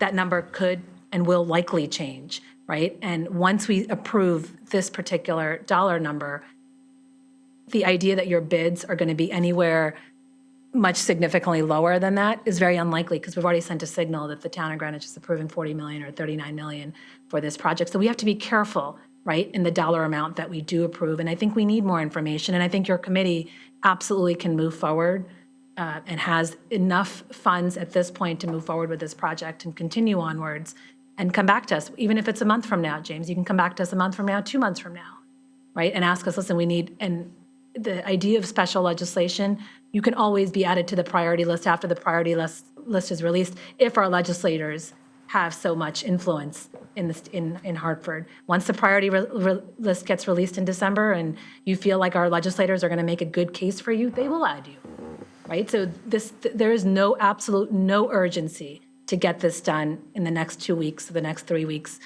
There is an urgency to move this project forward as soon as possible and do it in the right way and follow the process. And we really appreciate that you have gone and followed the process and gotten the MI. And I think looking forward, I think we need you to move forward and come to that. Sorry, Leslie? At what point will you have completed design development drawings? Design By the develop- end of December? By the end of December, design development will be complete. The one thing I want to clear up, and just be very clear with the community, because I'm sensing misinformation being shared today, is this project, school renovations are done across the state, across the nation, including in buildings the similar age as Old Greenwich School. We have been clear that there will be some abatement required for this project. It is wholly incorrect for a member here to come up with crazy accusations about chemicals and asbestos. It's fear-mongering from my perspective, and I think it's beneath this body. We've been very clear with the public. This will be a phased, occupied renovation. The number one most important thing is that all of the kids will be kept safe. And I think, I'm kind of appalled that someone would try and, insinuate otherwise, because it's not We're going a little correct. far now, but I think we got the message. I will just comment, I do think that, every member of the building committee, you as chair and every member of the building committee, as well as your contractors on the project, and I see Mr. Watson back there, will make sure that every child is safe throughout this construction project. That's, there's no question in my mind. I've been through it myself, as, I see the vice chair back there and of the Old Greenwich and my colleague next to me. We've been through it ourselves, and what? Oh, I'm sorry, and Laura too. So we've been through it, and we know that these children will be safe, and that, you aren't going to proceed with a project that doesn't ensure that. There's no question. I think You have our commitment to that. I expected it already. Leslie, I have to make a comment For the because, record. I'm hearing some of this feedback. So, James, I want you to look at this not from fear-mongering. I'm looking at this from a pure transparency, right? And I'm telling you, there are a lot of families in Old Greenwich that we're not aware of what this project is actually going to look like. And by the way, a 100-year-old building, of course, will have asbestos. And when I say other chemical hazardous materials, that's a given. And I am not at all disputing that your team is well qualified to address that, and I think they will. And that was not my point. The point I'm making is the transparency around it should have been a little bit better, and that was why I particularly was really wanting that analysis to be done. And one more point. This building is 100 years old. When you spend 40 or 50 million or even more to renovate this, the town is now committed to another 100 years, as you have said. This building will be 200 years old, right, at some point, according to you, right? We're not going to, 20 years down the line, change our mind and say, you know what, we woulda, coulda, shoulda. Once we invest $50 million, we are taking any discussion to ever build new in this location off the table for at least the foreseeable future. And that was a discussion I wanted to be very transparent about with the community, that they understood that, right? And this is not he said, she said, or fear-mongering. This is just the idea. We should be transparent with our community when these discussions are happening. Yeah, I will just remind this committee, because I know most of you have not been able to attend any of our meetings. We've had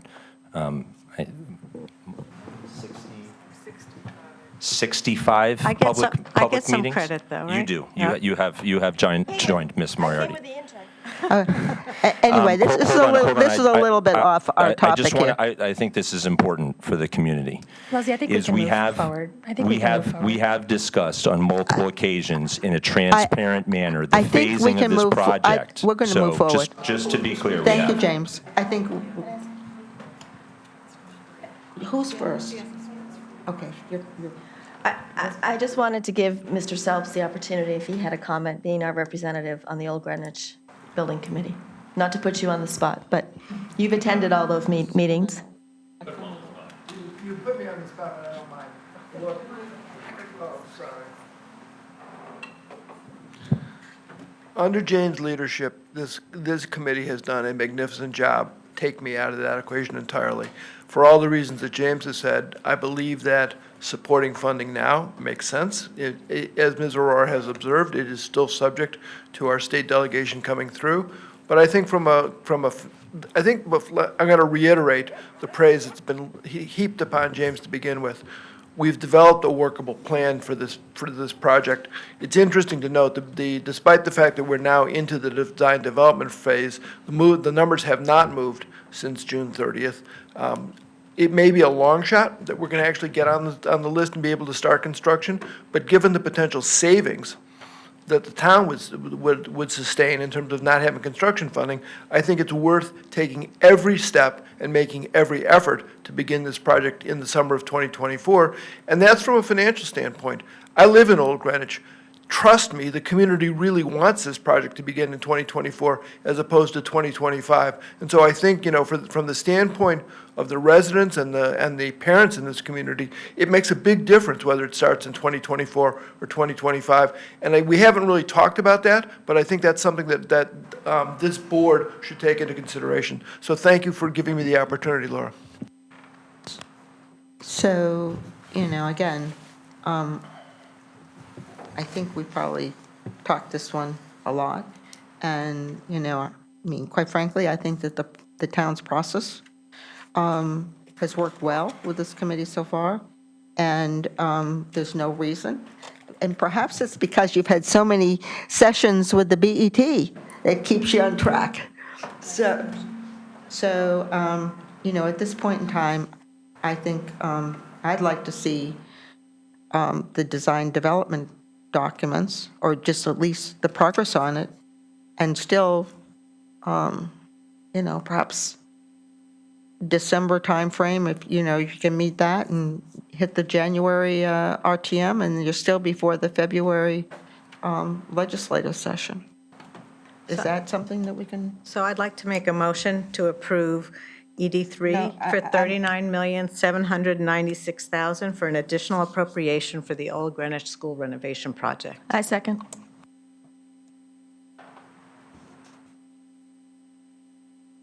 Any discussion?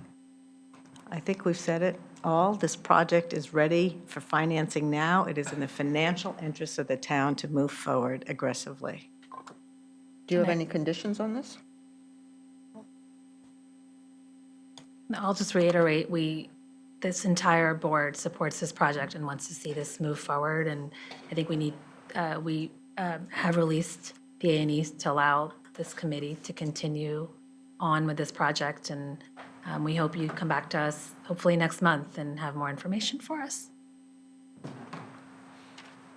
Or maybe December, when you're, hopefully through the Whenever. design development. This is actually, we're in the voting process, so I'm just, she made a comment. I'm thinking, Would you like me to say? Do you want to take a vote? Just take the vote. so anyone else? The motion would have this be non-routine. I agree with that.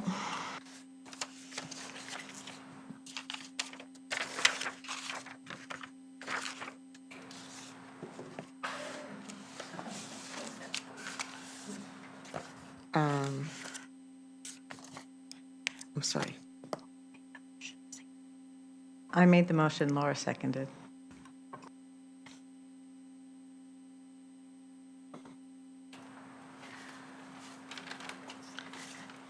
Okay, so, Leslie? Yes. Nisha? No. Laura? Yes. And I'm a no. So that motion fails. But I want to make the comment that, we want to see the progress here. We support this project. And we hope that we'll see you again, maybe in the December timeframe. I'll come back to you weekly if you want. No. We only meet monthly, and I don't think you can make that much progress, James, even you and your committee. But I think, I don't think there's anyone that doesn't want to see this project move forward. We want to see it move forward, but what we found is that keeping projects to the town's process. Let's just move on. I think we've said everything. Okay.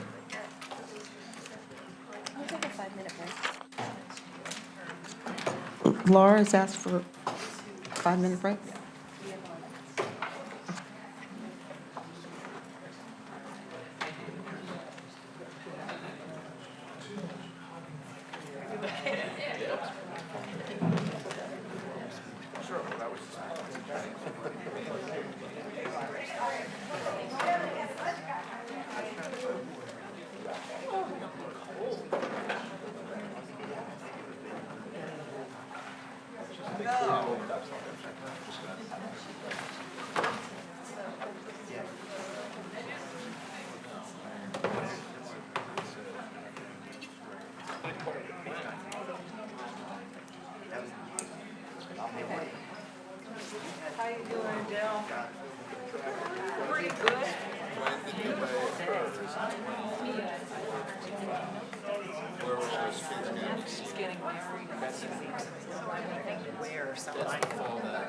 I am, but. Yeah, I'm excited. A couple of points. First of all, 3 years ago, when we addressed this, we got a legal opinion from Robinson Cole on that very matter. It's sitting upstairs in my email. I haven't had a chance being down here to read the email, and there's an attachment to it. So we did address that 3 years ago.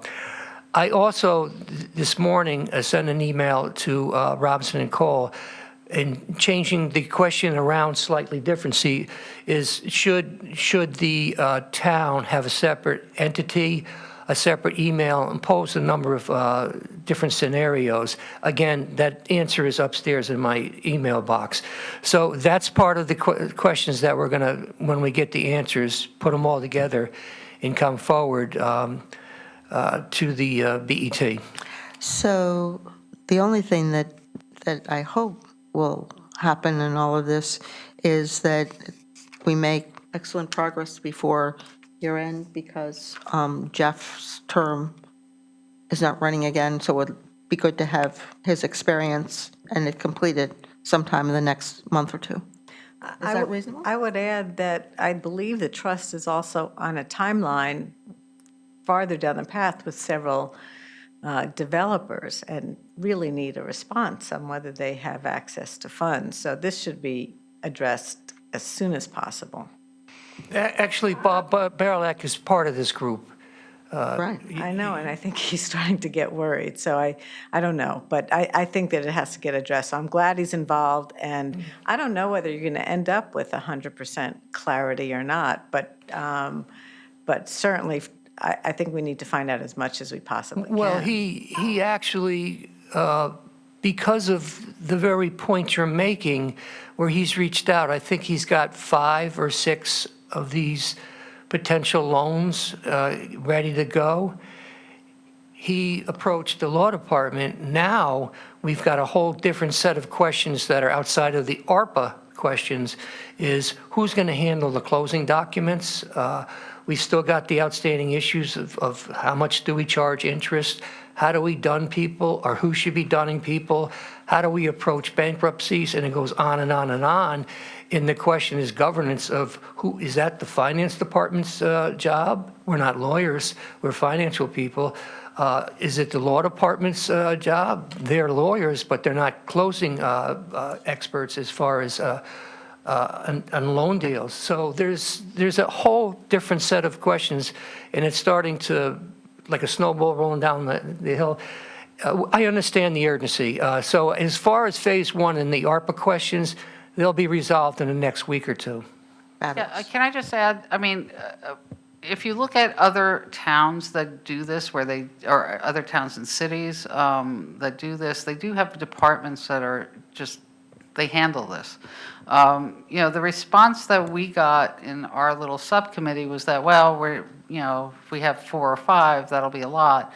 But again, there's a lot more to this infrastructurally that needs to occur before we go down this road. So it's great that he has these loans, that he wants to give. It's just that we're not in a position right now structurally to handle this. So, there's a lot that has to be done. Carl? I feel like I'm catching up here, but have we, because I think there are people you can outsource loan management to, but have we determined that the loan is acceptable? Well, that's loan the program, first that's- question that we have. And that's what we're expecting next week? Well, I mean, I'm hearing that there's an answer in the inbox, but I don't know. I mean, when we trying get to- that answer, that's the first phase, and then we can talk about how we want to proceed going forward. I want to be clear that my questions, and is why we're here is, I had ARPA questions, okay? And then it kind of, in the summer, when we approached Mr. Barilak, the issue came up about the loan, revolving loan program. And then Jeff started to ask questions, and then Karen started to ask questions. That's totally separate than the concerns our law department has now. Is they've reached out. The Affordable Trust is, we need legal expertise to have closing documents, like it's like a mortgage, We're acting as a bank, basically, and Yeah. we need to have all the But documents it's in more place. than that. You and talked it- about the governance and the policy issues, which, Yeah. in the documents, is that the responsibility of the trust board, right?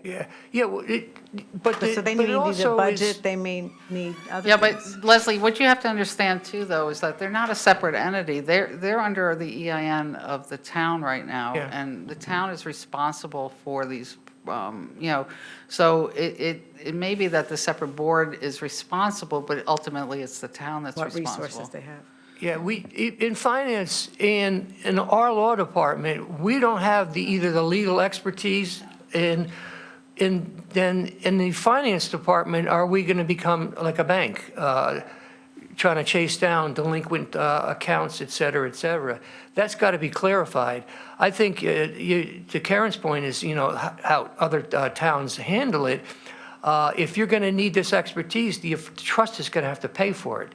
And then you're going to have to provide the banking expertise and the legal expertise. So, I want to thank you very much for the update. I didn't think we were going to get one today. And, the only thing that this clarifies for me is that we really needed to do this, and begin to address this and address the questions. I mean, the BET never really looked at this as, you know, the Affordable Housing Trust as such, and we are very grateful that you have been involved from day one and that you continue to offer your expertise. So the next thing we have is the Economic Conditions Report. Roland, Okay, we're pretty much the same as we were last month. You know, the higher revenues are due to interest and 6.5 million of taxes. One thing that's a little different than prior years is we got about $600,000 in penalties during the sale of properties because of the forest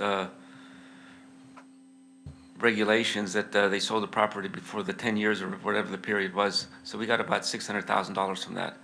so that isn't showing up on our one-page revenues It's not- page, right? Because they go into a different pot because they're a penalty. It's a penalty, it's not a conveyance tax, yes.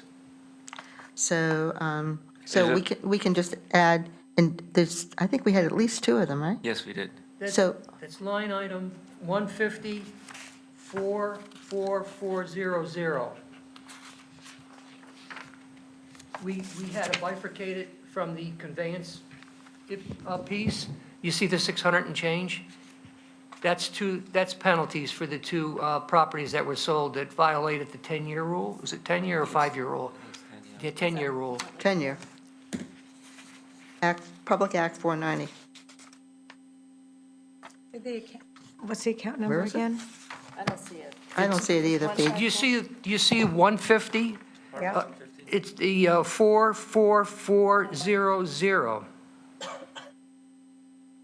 $627,494. 444, what? It's not otherwise classified, 627,494, right above notary fees.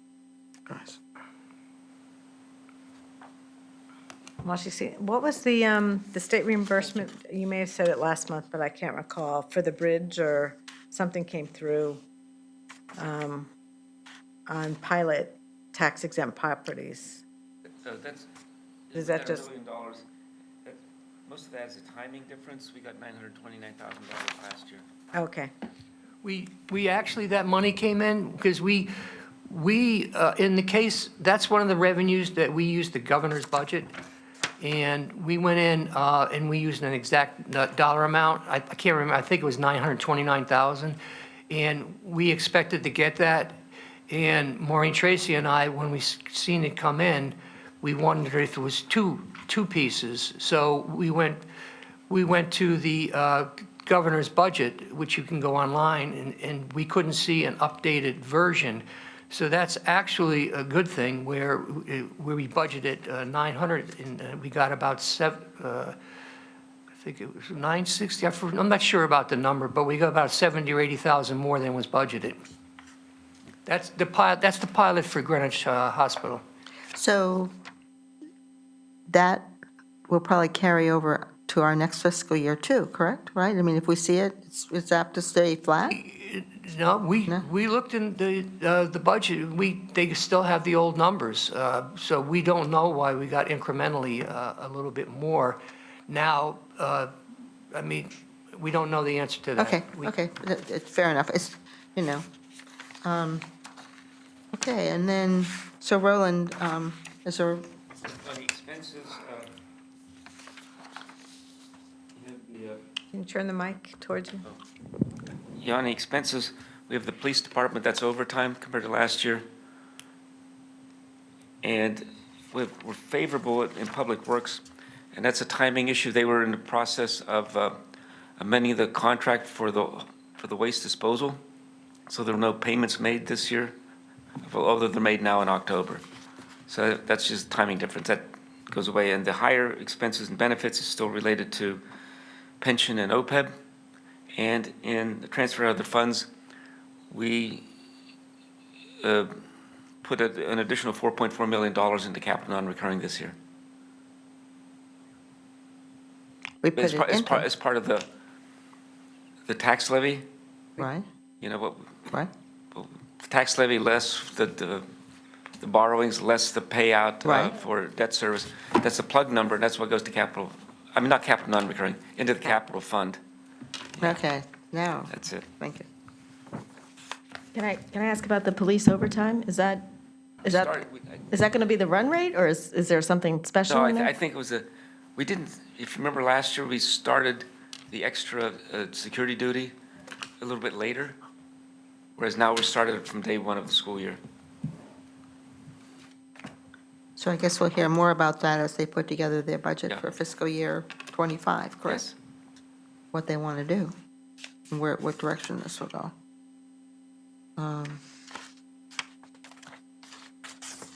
Okay, any more questions on this? This is good.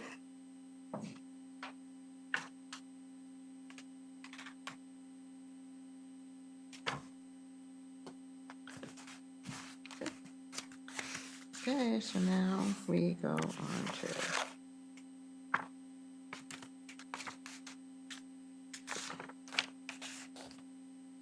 the next thing is the minutes.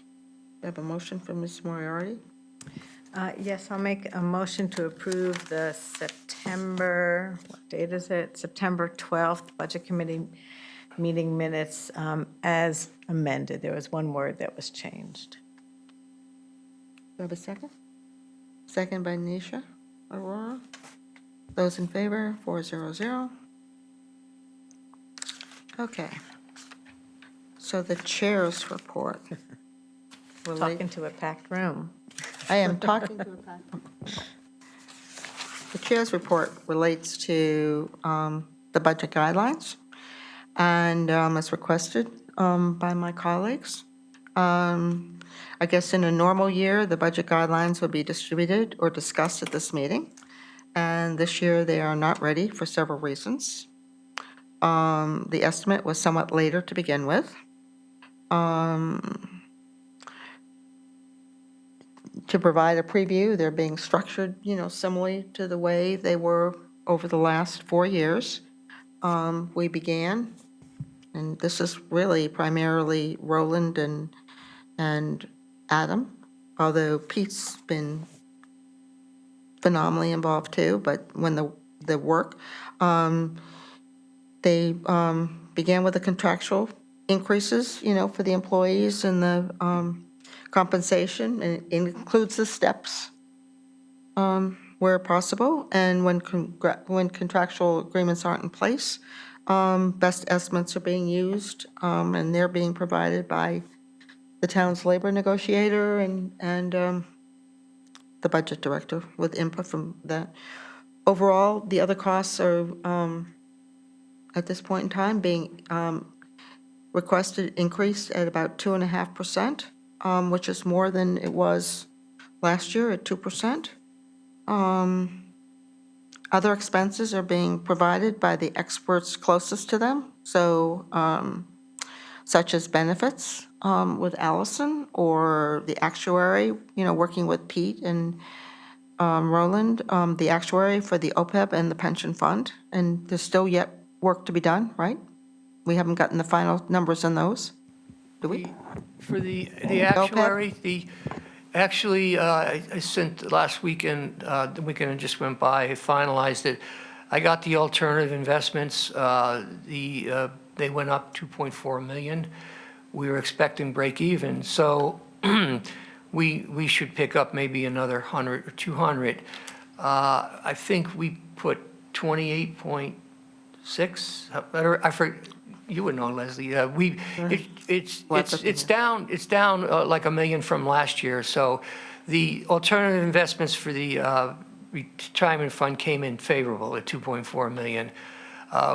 He based his estimate at 4.4% return, so it'll be a little bit higher than 4.4 or 5%, which is good news. He's going to give his presentation on the Friday, the last Friday of the month. I don't have the date. We moved the meeting from Thursday to Friday. So we'll know in probably 2 weeks what that number is. And the OPEB number we got from him a while ago, he said it was going to come in right around 5 million. We put 5 million in the budget guidelines. Okay, thank you, Pete, for those updates. And then the estimates on the increase in the grand lists are, were provided by the assessor. And there are also some changes, as I understand, that are occurring in terms of how they account for personal property, I believe it is. So there isn't as much flexibility in terms of some of the numbers. They want to see the impact of that for next year. We expect meetings on these to continue and the guidelines to be discussed and approved at the November 8th Budget Committee meeting, if not before. That's where I am. Ms. Moriarty. Yeah, no, I just wanted to comment because it's unfortunate that we weren't able to make progress on the guidelines sooner, only because departments, I mean, the Board of Ed's budget's going to be baked by the time we actually vote on our guidelines. Town departments maybe have a little bit more time because they don't have the extra step of an outside board. I'd also say in some of the numbers, I think, there are assumptions that go into that Exhibit 1, which are not obvious outside, like the use of fund balance, like the capital tax levy, like the Nathaniel Witherell contribution, that are just pure judgment-ish calls. And we typically don't even look at the capital model when we're determining our budget guidelines. So we're so late now, I don't know how we can incorporate some of those things, but I'm hoping to, but it's going to be tough to introduce and approve at the same meeting. So we have we'll to keep figure out that a in way. mind. We'll talk. We're meeting But tomorrow. I think, typically we'd see these in September with an approval at the October meeting. So we're kind of a couple months behind. And I do remember a conversation at the beginning of the season when we talked about it, and you asked whether we would do them before or after the election. Would we be waiting until Well, I after the have a election? feeling that might be something behind this. I don't know, What? though. But. I'm sorry? I said I had a feeling that might be playing into this calendar, but we are No, where we I- are, I- and we'll I- get our work done. I think that's not fair. I think people have been working on them, and as you know, I've tried to reach out to you numerous times to get together with Roland, so that's going to happen. I would just ask that we do have an opportunity to review the minutes before the November 8th meeting, if that's when it's going to be voted on, just for obvious reasons. I'm sorry, you had, if you remember, on this current month's minutes, they were sent to you twice. Once shortly after the meeting, once thereafter, another time, and then they were in the packet. I don't have any comments on the minutes. I'm talking about the budget guidelines. Oh, But yeah, if we're the- reviewing them on November 8th, we can't Oh, get no, them no, the day no, no, before. no. No, don't For worry about obvious that. reasons. I thought you said the minutes. No, the guidelines. Okay. Motion to adjourn? Did you move? Well, usually Laura, all right.